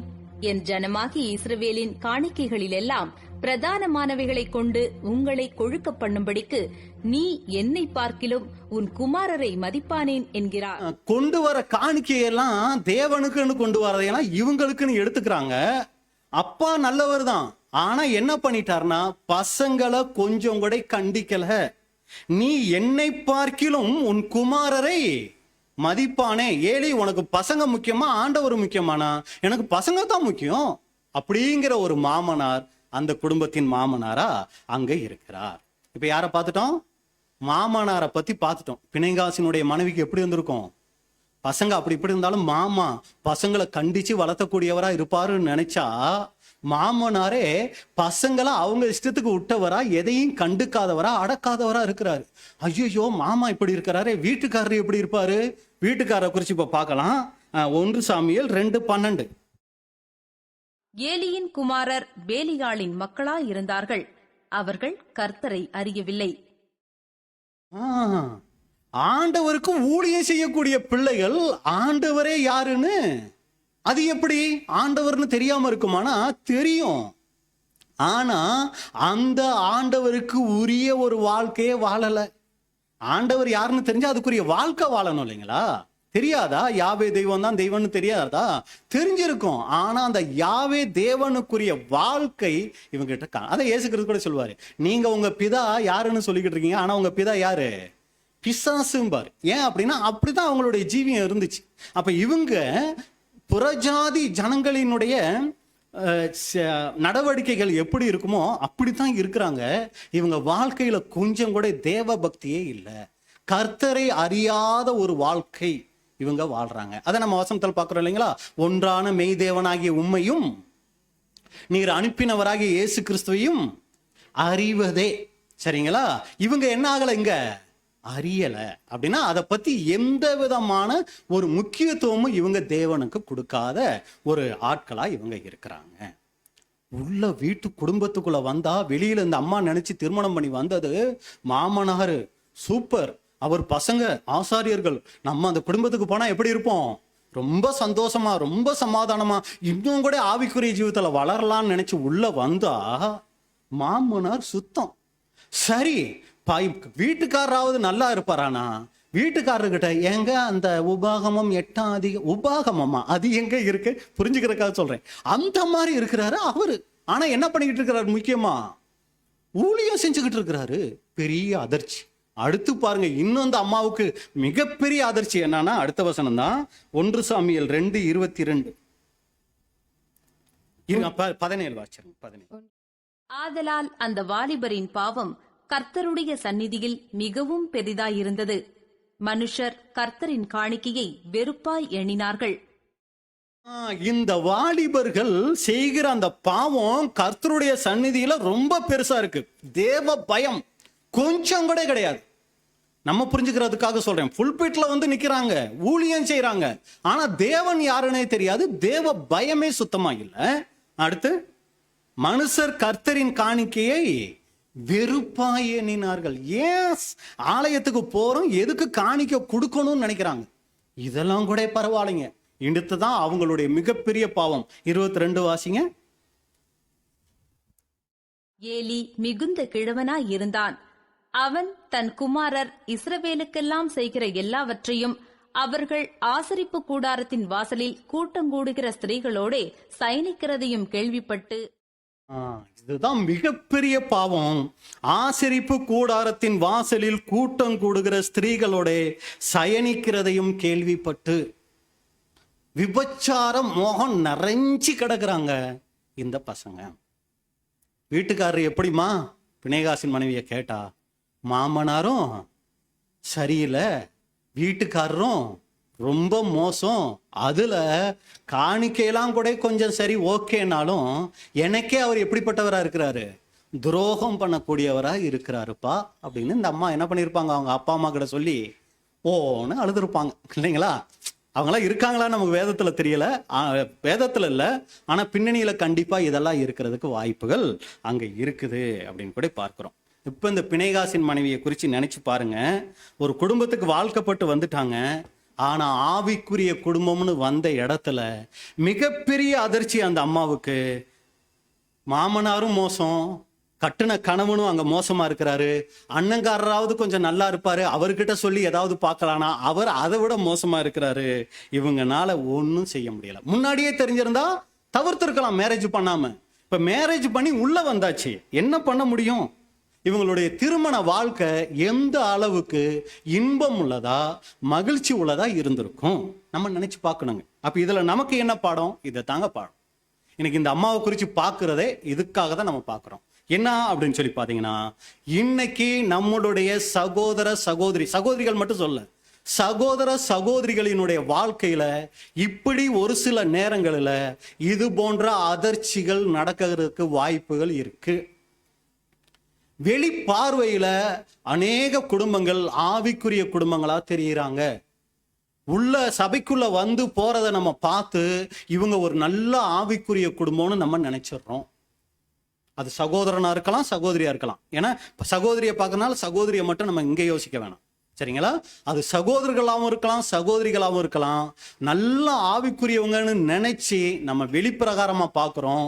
ஆனா குடும்பத்துக்குள்ள போகும்போது தான் உண்மை சுபாவம் அங்க என்னவாகும், வெளிப்படும். அவர் நல்ல ஊழியம் செய்யக்கூடியவரா இருக்கலாம், நல்ல தேவனுடைய வார்த்தையை பகிர்ந்து கொள்ளக்கூடியவரா இருக்கலாம், வெளியில பார்க்கறதுக்கு பெரிய குடும்பமா, பக்தி நிறைஞ்ச குடும்பமா, மேன்மையான குடும்பமா, நல்ல ஆவிக்குரிய குடும்பமா இருக்கலாம்.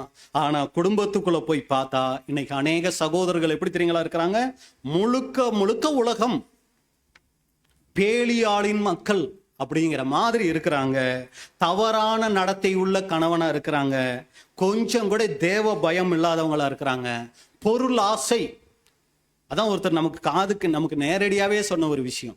வெளியில அந்த சகோதரன் ரொம்ப பிரபலமா இருக்கிறார், ஆனா வீட்டுக்குள்ள அந்த சகோதரிய உங்க வீட்டுல போய் பணம் வாங்கிட்டு வா பணம் வாங்கிட்டு வான்னு அடிச்சு துன்புறுத்தக்கூடியவரா இருக்கிறார். ஆனா வெளியில பாக்குறதுக்கு நல்ல சகோதரர். அந்த சகோதரி சொன்ன வார்த்தை என்ன தெரியுங்களா? எங்க வீட்டுக்காரர் சபையில இயேசு, ஆனா வீட்டுல அவர் தான் மிகப்பெரிய சாத்தான். பாத்தீங்களா? அப்ப அன்புக்குரிய சகோதர சகோதரிகளை, இப்படி இன்னைக்கு எல்லா குடும்பத்திலும் ஒரு சில குடும்பங்களில் சகோதரர்கள் இருந்துடுறாங்க. மாலம் வாயில வர்றதெல்லாம் போய் பேசக்கூடியவங்களா இருக்கிறாங்க. ஆனா வெளியில பார்த்தா ஊழியம் என்ன, வாழ்க்கை முறை என்ன, பார்த்தா பக்தி பரவசம். ஆனா வீட்டுக்குள்ள அந்த சகோதரி காலை எடுத்து வைக்கும்போது மிகப்பெரிய அதிர்ச்சி தன்னுடைய கணவனுடைய நிலைகள். அடுத்து நீங்க பாத்தீங்கன்னா இந்த பக்கம் அந்த சகோதரி வர்றது, அவங்க நடத்துகிற விதங்கள், அவங்க பாட்டு பாடுற விதங்கள், அவங்க பைபிள் எடுக்கிற விதங்கள், வசனங்கள் வாசிக்கிற விதங்கள், சண்டே கிளாஸ் நடத்துற விதங்கள், இப்படி சகோதரிகளுக்குன்னு ஊழியங்கள் இருக்கு இல்லைங்களா? இதையெல்லாம் பார்க்கும்போது இந்த சகோதரிய என் பையனுக்கு மேரேஜ் பண்ணி வச்சா என் பையனோட வாழ்க்கை ரொம்ப நல்லா இருக்கும்னு சொல்லி மேரேஜ் பண்ணி வச்சா, உள்ளுக்குள்ள போகும்போது அந்த சகோதரி எப்படிப்பட்டவங்களா இருந்துறாங்க? அநேக நேரங்கள்ல இப்படிப்பட்டவங்களா இருந்துறாங்க. மூப்பர்களுக்கே தெரியாது. நல்ல குடும்பம் பிரதர், நல்ல குடும்பம், நல்ல பின்னணி, பொண்ணை பார்த்தா அப்படி இருக்குது, சபைக்கு வந்தா அது போல பயபக்தி உள்ள பொண்ணு யாருமே இல்லை, மேரேஜ் பண்ணி வச்சிடறாங்க. குடும்பத்துக்குள்ள வந்தா அந்த பெண் போல ஆள் யாருமே இல்லை. அவ்வளோ ஒரு பொருள் ஆசை. கணவனை கொஞ்சம் கூட மதிக்கிறது இல்லை. மாமனார் மாமியார மதிக்கிறதே கிடையாது. மரியாதை இல்லாத வார்த்தைகளை தான் பேசுறது. உங்க அம்மா அப்பாவை நான் ஏன் பார்க்கணும் கேட்டா, பக்தி பழமா இங்க வந்து வசனம் வாசிக்கிறது, மனப்பாடம் பண்ணி எல்லாத்துலயும் பக்தி பழம். நான் ஏன் உங்க அப்பா அம்மாவை பார்க்கணும்? வெளியே உள்ள வந்து பாத்தீங்கன்னா அப்படியே தேவ சாயல் இங்க, பிசாசின் சாயல் வீட்டுல. என்ன பண்ண முடியும்? மேரேஜ் பண்ணியாச்சு. இந்த பிணைகாசினுடைய மனைவி எவ்வளோ சோர்வுக்குள்ள போயிடுப்பாங்க, எவ்வளவு வருத்தத்துக்குள்ள போயிடுப்பாங்க, எவ்வளவு கதறி அழுதுருப்பாங்க இல்லைங்களா? ஆனா இவங்களுடைய சூழ்நிலை என்ன ஆச்சு அப்படின்னு சொல்லி நீங்க பாத்தீங்கன்னா, இதன் மத்தியில இந்த பெண்மணியினுடைய குணலட்சணம், தேவனை விட்டு இவங்க விலகவே இல்லை. இவங்க சாகிற வரைக்கும் தேவ பக்தி உள்ளவங்களாவே வாழ்ந்திருக்கிறாங்க. இவங்க போயிட்ட குடும்பம் ஒரு தவறான சூழ்நிலைக்குள்ள இருக்குது. கொஞ்சம் கூட தேவ பக்தி இல்லாத ஒரு குடும்பமா இருக்குது. ஆனா இவங்களை அது கொஞ்சம் கூட பாதிக்கல. இவங்க ஆவிக்குரிய வாழ்க்கைய அது கொஞ்சம் கூட பாதிக்கல. இவங்க முழுக்க முழுக்க தேவனுக்குள்ள அப்படியே இருக்கிறாங்க. அது எப்படி பிரதர் முடியும்? மாமனாரும் அப்படி இருக்கிறாரு, அப்ப மாமியாரும் கிட்டத்தட்ட, ஏன்னா பிள்ளைய வளர்த்த விதத்தை பார்க்கும்போதே அம்மா எப்படி இருந்திருப்பாங்கன்னு கெஸ் பண்ண முடியுது. ஏன்னா அப்பா தான் கொஞ்சம் ஊழியம்னு வெளியே போயிட்டாரு. இந்த அம்மாவாவது ஓப்பனி பண்ணி காசை கொஞ்சம் ஒழுங்கா வளர்த்துருக்கலாம்ல. அவங்களும் ஒழுங்கா வளர்த்த மாதிரி தெரியல. சரிங்களா? அப்ப அவங்களுக்கும் நமக்கு புரியல. இப்ப என்ன நடக்குது? இந்த அம்மாவை பாத்தீங்கன்னா குடும்ப சூழ்நிலை முழுக்க முழுக்க தேவ பக்தி இல்லாம இருக்குது. ஆனா இந்த அம்மா தேவ பக்தியோடவே வாழ்ந்து தன்னுடைய ஓட்டத்தை முடிக்கிறாங்க. இப்படி இவங்கனால மட்டும் அப்படி முடிஞ்சிச்சு அப்படின்னா, அன்புக்குரிய சகோதர சகோதரிகளை, இதைத்தான் நம்ம நல்லா மைண்ட்ல வைக்கணும். இந்த குடும்ப சூழ்நிலை இவங்க ஆவிக்குரிய வாழ்க்கைய பாதிக்கல.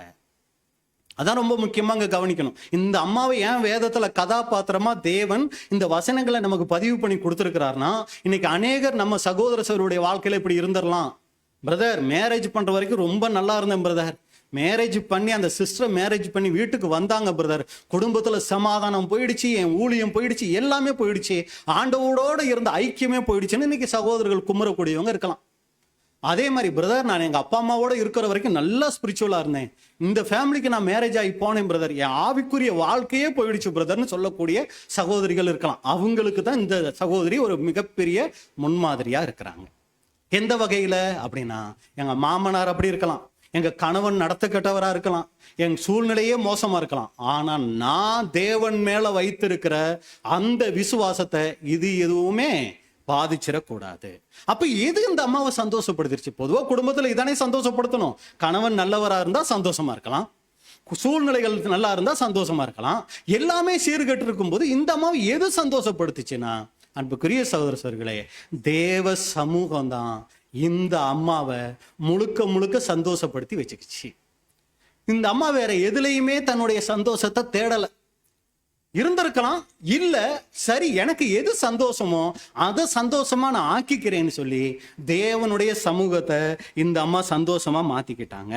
அப்ப இதுல நமக்கு என்ன பாடங்கும் போது, இன்னைக்கு நம்மளுடைய ஆவிக்குரிய ஜீவியத்திலையும் இது போல இருக்கலாம். குடும்ப பாரங்கள், கடன் பிரச்சனைகளோ பல விதமான சூழ்நிலைகளோ இருக்கலாம். குடும்பத்துல மற்றவர்களுடைய தவறான வாழ்க்கை முறை நம்முடைய ஆவிக்குரிய வாழ்க்கையை பாதிக்குதா? நம்மளை சிந்திக்கணும் அன்புக்குரிய சகோதர சகோதரிகளே. அப்ப இது போன்ற சூழ்நிலைகள்ல ஒரு தேவ பிள்ளையினுடைய மனநிலை என்னவா இருக்கணும்? அவங்க எப்படிப்பட்ட மனநிலையா இருக்கணும்? அமைஞ்சாச்சு. அதாவது பெரிய தவறுகளுக்கு நீங்க பெரிய நிவாரணம் தேடுறத நான் தப்பு சொல்ல வரல. ஒரு சில தவறுகள், கணவன் சரியில்லை, மனைவி சரியில்லை, பிள்ளைகள் பிறந்திருக்கிறாங்க, பிள்ளைகளுக்காக நான் வாழ்ந்து தான் பிரதர் இனி ஆகணும், அதையெல்லாம் நான் விட்டு, ஏன்னா உலகத்துல எவ்வளவோ பேர் அப்படி இருக்கிறாங்க. இப்ப ஆவிக்குரிய பெண்மணி, ஒரு ஆவிக்குரிய கணவன், ஆவிக்குரிய சகோதரன், அவங்க இந்த போன்ற சூழ்நிலைகளை என்ன முடிவு எடுக்கணும் அப்படிங்கும்போது அவங்க எடுக்க வேண்டிய முக்கியமான காரியம் என்னன்னா, இந்த பூமிக்குரிய வாழ்க்கை நமக்கு நிரந்தரம் இல்லை. இது நமக்கு கொடுக்கப்பட்டிருக்கிற கொஞ்ச கால வாழ்க்கை தான். இன்னைக்கு நிறைய பேர் நம்ம என்ன யோசிச்சோம்னா, இதுதான் நம்மளுடைய வாழ்க்கையே, இதுதான் நினைச்சிடறோங்க. ஏன்னா நம்ம பரலோகத்தை குறித்து அநேக நேரங்களை சிந்திக்கிறதே இல்லை. அது நித்திய காலத்துக்குரிய வாழ்க்கை. அந்த நித்திய காலத்துக்குரிய வாழ்க்கைக்காக கொஞ்ச காலம் கொடுக்கப்பட்டது தான் இந்த பூமிக்குரிய வாழ்க்கை. இது ரொம்ப ரொம்ப கம்மி. இது அப்போஸ்தலன் பவுல் சொல்லும்போது லேசான, மிகவும் கொஞ்சம்னு சொல்றாருங்க. சரிங்களா? இது ரொம்ப ரொம்ப கம்மிங்க. ஒரு மனுஷனுக்கு ஆண்டவர் அதிகபட்சம் கொடுத்தா ஒரு ஆயுசு நாட்கள் எவ்வளவு கொடுப்பாருங்க பொதுவா? அதாவது சாபம்லாம் வர்றதுக்கு முன்னாடி ஒரு மனுஷனுக்கு ஒரு ஆயுசு நாட்கள்னா தேவன் அதிகபட்சம் எவ்வளவு கொடுக்கறதுக்கு வாய்ப்பு இருக்கு? ஒரு 1000 இல்லைங்களா? ஏன்னா 969 பார்க்குறோம், 1000 சொல்லலாம். நம்ம எத்தனை வருஷம் வாழ்றோம்? அதிகபட்சம் 70 80. அப்ப 1000ல் 70 80 போட்டா எத்தனை % வரும்? அதுல நம்ம வாழ்ந்து வந்துட்ட காலமெல்லாம் ரொம்ப முடிஞ்சு போச்சு. இன்னும் கொஞ்ச காலம் தான் வாழ போறோம். இதுக்குள்ள இன்னமும் நடந்துட்டு போகுது. நம்ம தேவனுக்கு எப்படி பிரியமா வாழலாங்கிறத அதிகமா யோசிச்சிருவோம். ஏன்னா என்னதான் நல்ல உயிருக்குயிர நேசிக்கிற கணவனா இருந்தாலும் எவ்வளவு நாள் உயிரோட இருந்துட போறாரு? நாளைக்கே போயிட்டாலும் சொல்ல முடியாது இல்லைங்களா? என்ன கேரண்டி இருக்கு? எவ்வளவு மோசமான கணவனாவே இருந்துட்டு போட்டோம், எத்தனை நாள் இருந்துட போறாரு? நிரந்தரமா? ஒரு சமயம் அவர் இருந்துட்டு போட்டோம், நம்ம நிரந்தரமா? எத்தனை நாள் இருந்துட போறோம்? கொஞ்ச நாள் தான் இருக்க போறோம். அப்ப இந்த கொஞ்ச நாள்ல ஏன் அந்த கணவனையே யோசிச்சு யோசிச்சு தேவ உறவை விடணும்? ஏன் அந்த மனைவியவே யோசிச்சு யோசிச்சு யோசிச்சு தேவ உறவை விடணும்? ஏன் அந்த பிள்ளைகளையே யோசிச்சு யோசிச்சு மண்டை நிறைய கணத்தை வாங்கிக்கிட்டு தேவ உறவை விடணும்? அன்புக்குரிய சிந்திச்சு பார்ப்போம். கொஞ்ச காலம் இந்த உறவை நம்ம கரெக்டா பிடிச்சிட்டோம்னா நித்தியத்துக்கும் இந்த உறவை தரேங்கிறார். இதான் இந்த இஸ்ரேல் ஜனங்கள்கிட்ட பார்க்குறோம். கொஞ்ச நாள் அந்த வனாந்திரத்தில் அட்ஜஸ்ட் பண்ணியிருந்தா இல்லைங்களா, கொஞ்சம் அந்த மண்ணாவை சாப்பிட்டுக்கிட்டே, கொஞ்சம் கிடைக்கிறத சாப்பிட்டுக்கிட்டே முறுமுறுக்காம கொஞ்சம் அட்ஜஸ்ட் பண்ணியிருந்தா கானான் தேசம் பாலும் தேனும் ஓடுற தேசத்துக்கு போயிருக்கலாம். ஆனா இதை அட்ஜஸ்ட் பண்ண முடியலைங்க அவங்கனால. காடை இல்லை, வெங்காயம் இல்லை, வெள்ளைப்பூண்டு இல்லை, நாங்க இப்படி இங்க இருக்கிறது என்னமோ அங்கேயே ஆண்டவர் நிரந்தரமா வச்சிடுற மாதிரி, எங்களுக்கு பிறத குழி இல்லைன்னு சொல்லி அங்க கூட்டிட்டு வந்த என்னான பேச்சு பேசுறாங்க பாத்தீங்களா? ஆனா நம்ம அதெல்லாம் பார்த்துட்டதுனால நமக்கு அவங்க கேவலமா தெரியுறாங்க. ஏன் கொஞ்ச நாள் தாயா வந்துட்டீங்க, பக்கம் பக்கம் வந்துட்டீங்க, மோவாப்பு வந்துட்டீங்க, அப்படியே ஜம்ப் பண்ணா யோர்தான் ஜம்ப் பண்ணா காணாம போயிடலாம், கொஞ்சம் தான் நம்ம இங்க இருந்துகிட்டு சொல்லிக்கிட்டு இருக்கிறோம். ஆனா அவங்களுக்கு பாக்குறதுக்கு என்ன தெரிஞ்சு தெரியுங்களா? நாங்க இங்கேயே தான் கிடக்கணும் மாதிரி, இப்படியே எல்லாம் செத்துத்தான் தீரணும் மாதிரி, இப்படியே இதைத்தான் யோசிச்சுக்கிட்டு இருந்தாங்களே ஒழிய நாங்க இது நிரந்தரம் இல்லைங்கிறது அவங்க மைண்ட்ல வரவே இல்லை. யாருக்கும் இல்லை, நமக்கும் இல்லை. நம்ம என்னமோ அப்படியே நிரந்தரமா இருந்துற மாதிரியே நம்மளும் நிறைய யோசிச்சு பிளான் பண்ணிக்கிட்டு சோர்ந்துக்கிட்டே இருக்கிறோம். அன்புக்குரிய சகோதர சகோதரிகளே, இது நிரந்தரம் இல்லை. எவ்வளவு அன்புள்ள கணவனா இருந்தாலும், எவ்வளவு மோசமான கணவனா இருந்தாலும், எவ்வளவு அன்புள்ள மனைவியா இருந்தாலும், எவ்வளவு மோசமான மனைவியா இருந்தாலும், எவ்வளவு நல்ல பிள்ளைகளா இருந்தாலும், எவ்வளவு மோசமான பிள்ளைகளா இருந்தாலும், இது தற்காலிக உறவு. இதை நம்ம மைண்டுக்கு கொண்டு வரணும். இதையே நான் யோசிச்சு என் ஆவிக்குரிய ஜீவியத்தை என்ன பண்ணிடக்கூடாது, கெடுத்துக்க கூடாது. என் ஜெபத்தை நான் விட்டுறக்கூடாது. ஆண்டவருக்கும் எனக்கு இருக்கிற உறவை விட்டுறக்கூடாது. இது கொஞ்ச நாள் எனக்கு கொடுக்கப்பட்டிருக்கு அப்படிங்கிறத நம்ம என்ன பண்ணணும்னா கொண்டு வரணும். இந்த பூமிக்குரிய வாழ்க்கை நமக்கு நிரந்தரம் இல்லை. அதே போல இந்த பூமியில நமக்கு கொடுக்கப்பட்டிருக்கிற உறவுகள் நிறைய நேரங்கள் அதை நிரந்தரமா நினைக்கிறது தான் நமக்கு பிரச்சனையே. அது நிரந்தரம் இல்லை. தேவன் இது போன்ற ஒரு சில சூழ்நிலைகளை நம்மளுடைய வாழ்க்கையில அனுமதிக்கிறார். ஒரு சரியில்லாத கணவனையோ சரியில்லாத நான் நல்ல தேவ பக்தி உள்ள பெண் தான், தேவ பக்தி உள்ள சகோதரன் தான், ஆனா ஏன் பிரதர் என் வாழ்க்கையில் இப்படி? தேவனுடைய அனுமதி இல்லாம அது நடக்கல. தேவன் அதுக்கு பின்னாடி ஏதோ ஒரு சொல்லுங்க நன்மையை வச்சிருக்கிறார். இங்க சொல்லுவோம் சரிங்களா? ஏதோ ஒரு நன்மையை அவர் வச்சிருக்கிறார். வேத வசனம் சொல்லுது, சகலமும் நன்மைக்கு ஏதுவாக நடக்கிறது என்று அறிந்திருக்கிறோம். ஏதோ ஒரு நன்மை இருக்கும். அதுல என்ன நன்மை இருக்கு அப்படின்னு நம்ம யோசிப்போம். ஆனா அதுக்கு பின்னாடி நன்மை கண்டிப்பா இருக்க போய் தான் அதை அனுமதிக்கிறார். அதை மாத்துறதுக்கு தேவனுக்கு ஒரு செகண்ட் போதும். அப்புறம் ஏன் ஆண்டவரே மாத்த மாட்டேங்கிறீங்க? ஓன் நல்லதுக்கு தாப்பா. அப்படி என்ன நல்லது? மேல வா சொல்றேன். அது வரைக்கும் நான் என்ன பண்ணல, ஒரு சமயம் சொல்லலாம், இல்லைன்னு சொல்லாம மறைக்கலாம். நான் நல்லது தான் உனக்கு நினைப்பேன்னு நீ என்ன பண்ணு? முதலாவது என்ன? விசுவாசி. உன் அன்பு தகப்பேன், நான் உனக்கு நல்லதை தவிர வேற எதையும் கெட்டதே நான் செய்ய மாட்டேன். அந்த புறஜாதி ஜனங்களுக்கு அமைஞ்ச மாதிரி கூட எனக்கு அமையலையே. இல்ல, நீ பார்க்கிற பார்வை தப்பு. நான் உன்னை வடிவமைக்கிற விதமே வேற. அது எவ்வளவு நல்லதுங்கிறத நீ மேல வந்தா தானே உனக்கு தெரியும். நீ இங்கே வச்சுக்கிட்டு நீ என்ன பண்ணத? அப்படி ஒரு கற்பனையை நீ வளர்த்துக்கிட்டு இருக்காத. எனக்கு மட்டும்தான் இப்படி ஒரு மனைவி கிடைச்சிருச்சு, எனக்கு மட்டும்தான் இப்படி ஒரு கணவன், எனக்கு மட்டும்தான் இப்படி ஒரு பிள்ளைங்க.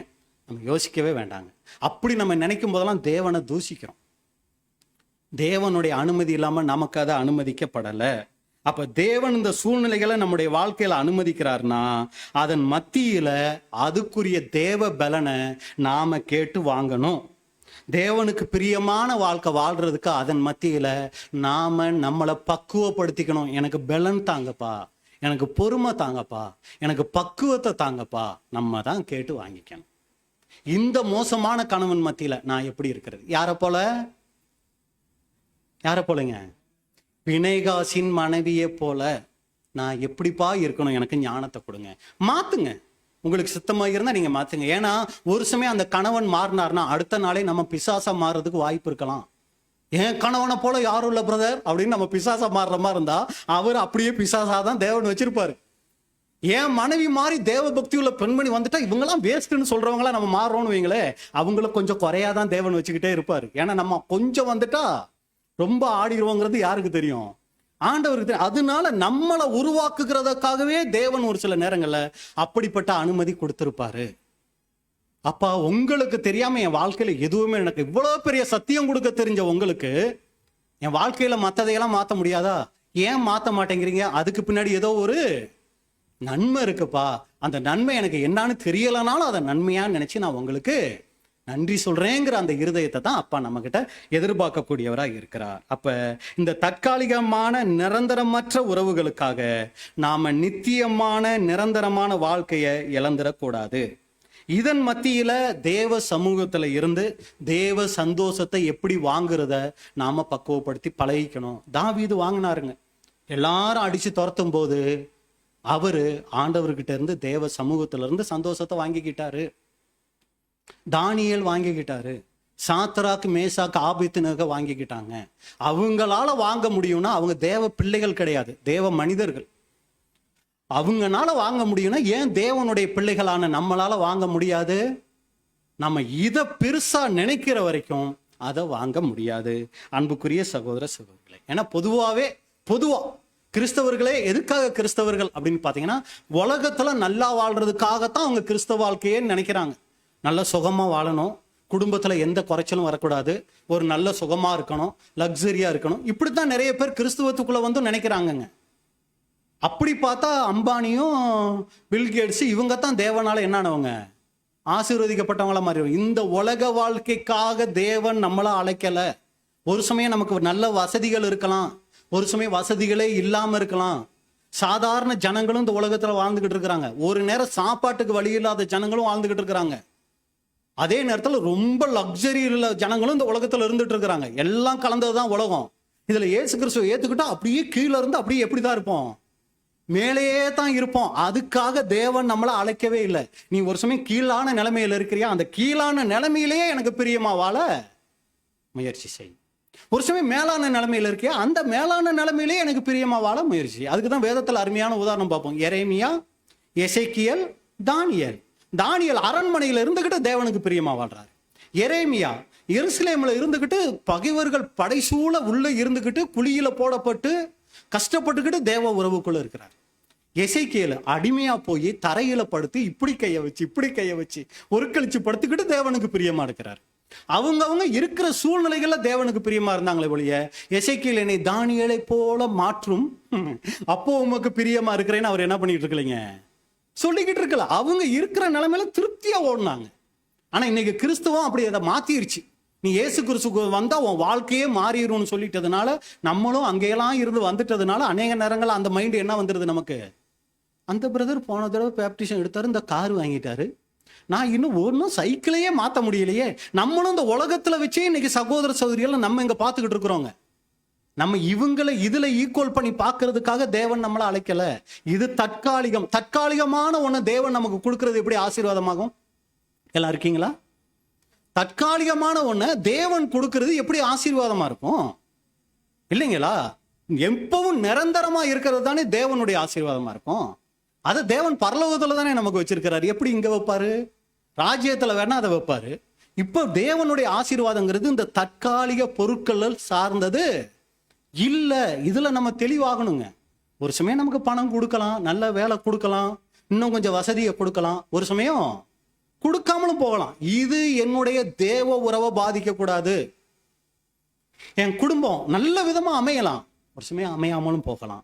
ஒரு அமைதியான சூழ்நிலையில என் வீடு அமையலாம், ஒரு சமயம் இறைச்சல் உள்ள இடத்துல தான் நான் குடியிருக்கணுங்கிற சூழ்நிலை இருக்கலாம். அது என்னுடைய ஆவிக்குரிய வாழ்க்கைய பாதிக்க கூடாது. அன்புக்குரிய சகோதர சகோதரிகளே, இதை நம்ம மைண்டுக்குள்ள கொண்டு வரணும். இந்த உலக வாழ்க்கை நல்ல விதமா வாழ்றதுக்காக தேவன் இந்த சத்தியம் கொடுக்கல, இந்த கிறிஸ்துவத்துக்குள்ள நம்மளை அழைக்கல. ஒரு வசனம் நீங்க வேதத்திலிருந்து எடுத்து வாசிங்க. 1 கொரிந்தியர் 15:19. 1 கொரிந்தியர் 15:19. ஏன் இதை நம்ம பிபிடியில போடலாம்னா, நீங்க எல்லாருமே பைபிள்ல எடுத்து ஒரு சிலர் அண்டர்லைன் பண்ணி வச்சிருக்கலாம், எல்லாருமே நீங்க அண்டர்லைன் பண்ணி வச்சுக்கிறது ரொம்ப ரொம்ப நல்லது. 1 கொரிந்தியர் 15:19. இம்மைக்காக மாத்திரம் நாம் கிறிஸ்துவின் மேல் நம்பிக்கை உள்ளவர்களாய் இருந்தால். இம்மைக்காக மாத்திரம், சரிங்களா? அப்படின்னா என்னதுங்க? இந்த உலக காரியங்களுக்காக மாத்திரம்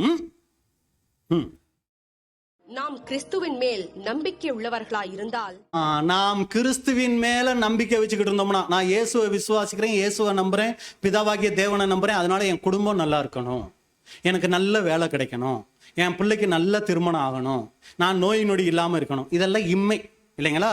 இது நடக்கலாம், நடக்காதுன்னு சொல்லல, நடக்காமலும். இதுதான் சாத்ராக் மேசாக் ஆபேத்நேகோவுடைய விசுவாசம். என்னங்க அது? அவர் எங்களை காப்பாத்துவாரு, காப்பாத்தாம போனாலும் இது எனக்கு கிடைக்கலாம், கிடைக்காம போனாலும் இம்மைக்காக மாத்திரம் நாம் கிறிஸ்துவின் மேல் நம்பிக்கை உள்ளவர்களாய். வாசிங்க மறுபடி. இம்மைக்காக மாத்திரம் நாம் கிறிஸ்துவின் மேல் நம்பிக்கை உள்ளவர்களாய் இருந்தால் எல்லா மனுஷரை பார்க்கிலும் பரிதபிக்கப்படத்தக்கவர்களாய். எல்லாரை விட பரிதாபம் நம்ம தாங்க. ஏன் அப்பா இப்படி அப்படின்னு சொல்லி ஒரு நாள் கேட்டோம்னா, இதுக்காகவா நான் உன்னை அழைச்சேன் அப்படின்னு சொன்னா எல்லாரும் நம்மளை எப்படி பார்ப்பாங்களாம்? ஐயோ பாவம், பரிதாபமா பார்க்கக்கூடிய நிலைமைக்கு நம்ம போயிடுவோம். இதுக்காக அல்ல. இன்னொரு வசனம் கூட இருக்கு, கொலோசையர் 3:1. நீங்கள் கிறிஸ்துவுடனே கூட எழுந்தது உண்டானால். மீதியை வாசிங்க. நீங்கள் கிறிஸ்துவுடன் கூட எழுந்ததுண்டானால் கிறிஸ்து தேவனுடைய வலது பாரிசத்தில். நாம் உடன்படிக்கை செஞ்சு எந்திரிச்சோமே, அப்ப கிறிஸ்துவுடனே கூட எழுந்தது உண்டானால் பூமிக்குரியவைகளை நாடுங்கள், நல்ல வீடு கட்டுங்கள். அப்படியே ஏதாவது சொல்லியிருக்கா? என்னங்க? நீங்கள் கிறிஸ்துவுடன் கூட எழுந்ததுண்டானால் கிறிஸ்து தேவனுடைய வலது பாரிசத்தில் வீற்றிருக்கும் இடத்தில் உள்ள மேலானவைகளை தேடுங்கள். தேவனுடைய வலது பாரிசத்தில் இருக்கிறவைகளை நாடுங்கள். அப்படின்னா எதை நாடக்கூடாது? அடுத்த வசனம். பூமியில் உள்ளவைகளை அல்ல, மேலானவைகளை நாடுங்கள். போதும் போதும். பூமியில் உள்ளவைகளை அல்ல. ஆனா நம்ம எதைத்தான் தேடுறோம்? பூமியில் உள்ளவைகளை, மேலானவைகளை அல்ல, பூமியில் உள்ளவைகளை மாறி போச்சு பாருங்க. அப்ப எதுக்கு இதை சொல்ல வந்துட்டோம் அப்படின்னா, நம்ம மைண்டும் அநேக நேரங்களில் இப்படித்தான் சிக்கிறதுங்க. நம்மளை விட கொஞ்சம் வசதியான சகோதரர் உலகத்துல கூட நம்ம பார்க்க மாட்டோம். ஏன்னா அவங்களாம் உலகத்தான் பிரதர் அப்படின்ட்டுருவோம். ஆனா ஆவிக்குரிய ரீதியில சகோதர சகோதரிகள் நம்மளை விட கொஞ்சம் நல்லா இருந்தாங்கன்னு வைங்களே, நமக்கு எப்படி இருக்கும்? சந்தோஷமா இருக்கும் பிரதர். அப்படியா, இவங்களுக்கு மட்டும் இப்படி, இவங்களுக்கு மட்டும் எப்படித்தான் எல்லாம் நல்லா அமையுதோ இல்லைங்களா அப்படின்னு என்ன பண்ணிடுவோம்? கொஞ்சம் மனசு சுருங்க ஆரம்பிச்சிடும்.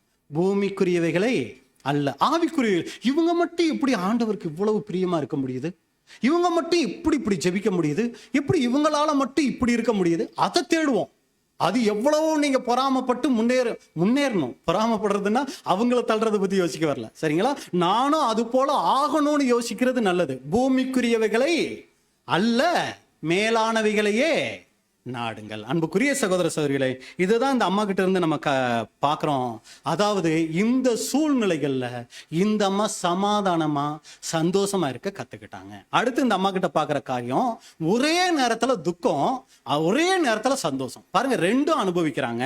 வாசிக்கலாம், அது பின்னாடி நம்ம வாசிக்கலாம். பாருங்க, இப்போ ஒரு செய்தி வருது இந்த அம்மா கிட்ட. என்ன செய்தி வருது அப்படின்னு சொல்லி பாத்தீங்கன்னா, உங்க மாமனார் இறந்துட்டாரு, அடுத்து உங்க கணவனும் இறந்துட்டாரு, உடன்படிக்கை பெட்டியும் பிடிபட்டுருச்சு. இது இந்த அம்மாவுக்கு எவ்வளோ பெரிய துக்கமா இருந்திருக்கும் பாருங்க. ஒரு குடும்பத்துல இருக்கிறாங்க, குடும்பத்துல ஆண் வாரிசுகள் 2 பேர் இருக்காங்க. தன்னுடைய கணவன், தன்னுடைய கணவனுடைய அண்ணன், அடுத்து தன்னுடைய மாமனார், 3 பேர் தான் ஆண் வாரிசுகள். இவங்க சந்ததியை வளர்க்கக்கூடியதே இவங்க தான். இப்ப செய்தி வருது, மாமனார் என்ன ஆயிட்டாரு? இறந்துட்டாரு. கணவன் என்ன ஆயிட்டாரு? இறந்துட்டாரு. கணவனோட அண்ணனாவது உயிரோடு இருக்கிறாரா இந்த வம்சத்தை வளர்க்கறதுக்கு அப்படின்னா? அவரும் என்னவாயிட்டாரு? இறந்து. ஆண் வாரிசுகளே இறந்துட்டாங்க. இவங்க சந்ததியே இதோட முடிஞ்சு போகுது. இதுக்கப்புறம் இவங்க வம்சத்துல ஆளே இல்லாம போகுது. எவ்வளோ ஒரு துக்ககரமான ஒரு சூழ்நிலைக்குள்ள இந்த அம்மா போயிருப்பாங்க. இவங்க ஆசாரிய ஊழியம் செய்யறதுக்கு இவங்க குடும்பம் இனி கிடையாது. எதிர்காலமே இருண்டு போன ஒரு சூழ்நிலைக்குள்ள, ஒரு துக்கத்துக்குள்ள இந்த அம்மா போறாங்க. அந்த துக்கத்துக்குள்ள போகவே இன்னொரு செய்தி வருது. என்ன செய்தி அப்படி சொன்னா, நீ பயப்படாத, ஒரு ஆண் பிள்ளைய பெத்துட்ட. எவ்வளோ பெரிய சந்தோஷம்! தன்னுடைய வம்சத்தை வளர்க்கறதுல, தன்னுடைய குடும்பத்துக்கு ஒரு சந்ததி வந்தாச்சு. ஒரு சமயம் பின்னாடி தேவன் ஆசாரிய ஊழியம் கொடுத்தாலும் மகன் இருக்கான், தன்னுடைய பேர் சொல்றதுக்கு ஒரு மகன் இருக்கிறான். மிகப்பெரிய சந்தோஷம். ஒரு பக்கம் மிகப்பெரிய துக்கம், இன்னொரு பக்கம் பாத்தீங்கன்னா மிகப்பெரிய சந்தோஷம். ரொம்ப சந்தோஷம். ஒரு வாரிசு கிடைச்சிருச்சு, ஆண் வாரிசு கிடைச்சிருச்சு, வம்சம் சொல்றதுக்கு ஒரு பிள்ளை பிறந்தாச்சு. இப்ப இதுல நமக்கு என்ன பாடம் அப்படின்னா, இதுல இந்த அம்மாவுடைய மனநிலை என்னாச்சு அப்படின்னு சொல்லி நீங்க பாத்தீங்கன்னா, அடுத்த வசனம் கூட நீங்க வாசிருங்க. 1 சாமுவேல் 4:20 வாசிங்க. அவள் சாகப் போகிற நேரத்தில் அவள் அண்டையிலே நின்ற ஸ்திரீகள், நீ பயப்படாதே, ஆண் பிள்ளையை பெற்றாய் என்றார்கள். அவளோ அதற்கு ஒன்றும் சொல்லவும் இல்லை, அதன் மேல் சிந்தி வைக்கவும் இல்லை. அன்புக்குரிய சகோதர சகோதரிகளே, இதுதான் பூமிக்குரிய வாழ்க்கை. இன்னைக்கு பார்த்தா அவ்வளோ கவலைப்படுவோம், அடுத்த நாள் பார்த்தீங்கன்னா அந்த கவலைக்கு எந்த சம்பந்தமே இல்லாத சந்தோஷம் கிடைக்கும். ஐயோ நாளைக்கு இப்படியெல்லாம் ஆயிடுமோ அப்படியெல்லாம் ஆயிடுமோன்னு யோசிப்போம். ஆனா நம்ம யோசிச்ச மாதிரி அந்த நாள் நடக்கவே நடக்காதுங்க.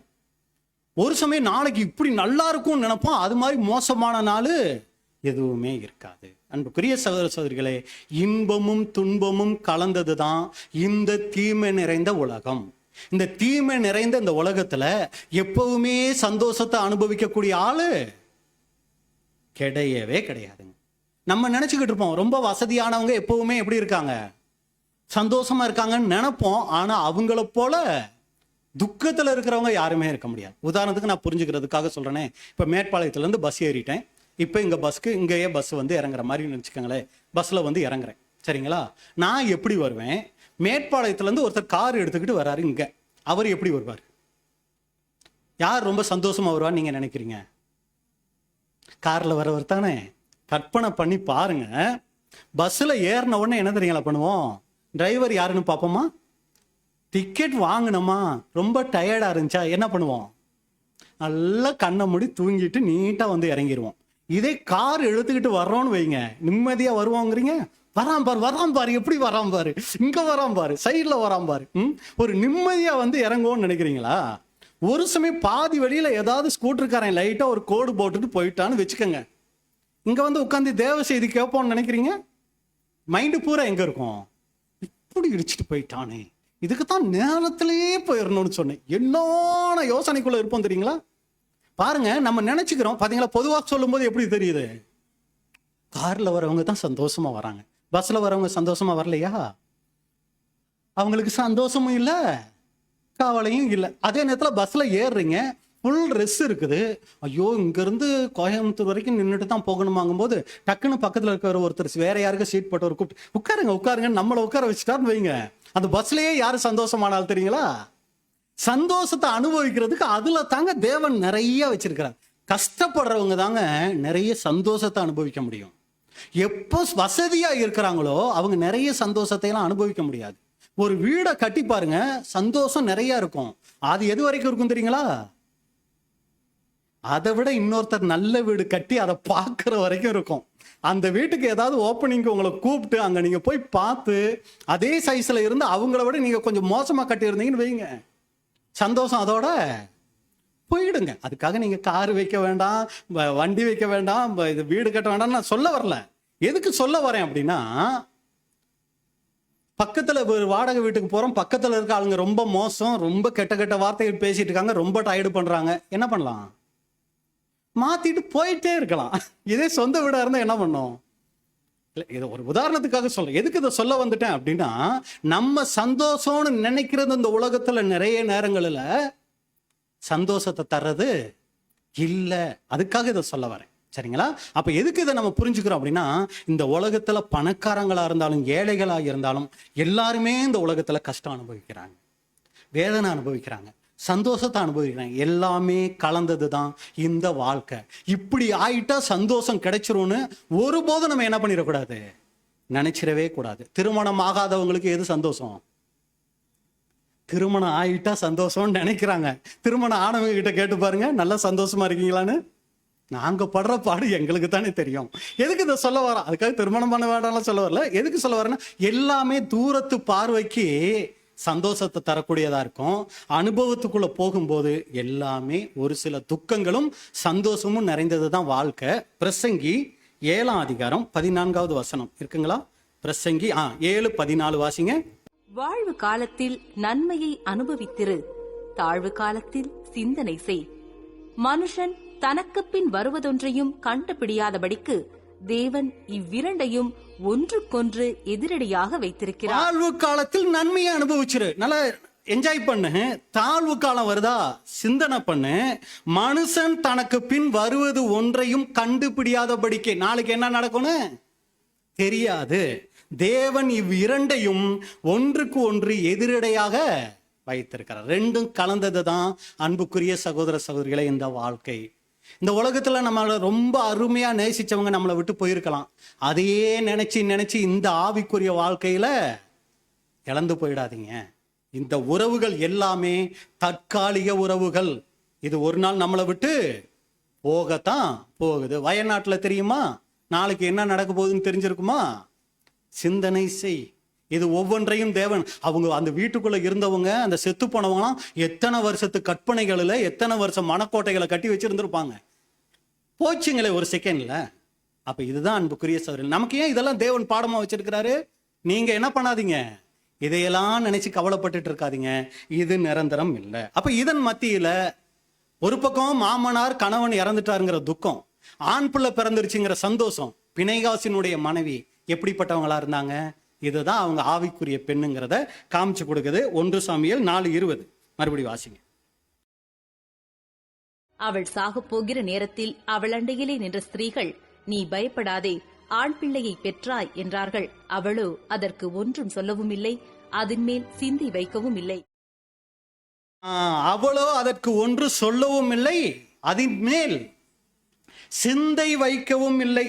இன்னொரு விதத்தை பார்க்கும்போது, ஆனால் அதை அவள் காதில் வாங்கவும் இல்லை, அதற்கு பதில் சொல்லவும் இல்லை. அது மேல அந்த அம்மாவுக்கு மைண்டே வரல. ஒரு சந்தோஷம் செய்தி வருது, ஒரு துக்ககரமான செய்தி வருது. ரெண்டுமே இந்த அம்மாவை என்ன பண்ணலைன்னா அங்க பாதிக்கல. அதுக்கு எந்த விதமான முக்கியத்துவமும் இந்த அம்மா கொடுக்கல. அப்ப இந்த அம்மாவுக்கு எது மேல பிரதர் சிந்தை இருந்துச்சு? மாமனார் செத்தது இந்த அம்மாவுக்கு சிந்தையில இல்லை, கணவன் செத்ததும் கூட இந்த அம்மாவை பாதிக்கல. அப்ப இந்த அம்மாவுக்கு எதுதான் இந்த அம்மாவுக்கு பாதிப்பை உண்டாக்குச்சு அப்படின்னு சொல்லி பார்க்கும்போதுதான் 4:19 வாசிங்க. பினகாசின் மனைவியாகிய அவன் மருமகள் நிறை கர்ப்பிணியாய் இருந்தாள். அவள் தேவனுடைய பெட்டி பிடிபட்ட செய்தியையும் தன் மாமனும் தன் புருஷனும் இறந்து போனதையும் கேள்விப்பட்டபோது, தேவனுடைய பெட்டி பிடிபட்ட செய்தி, அது தாங்க இந்த அம்மாவுடைய மைண்ட்ல நிக்குது.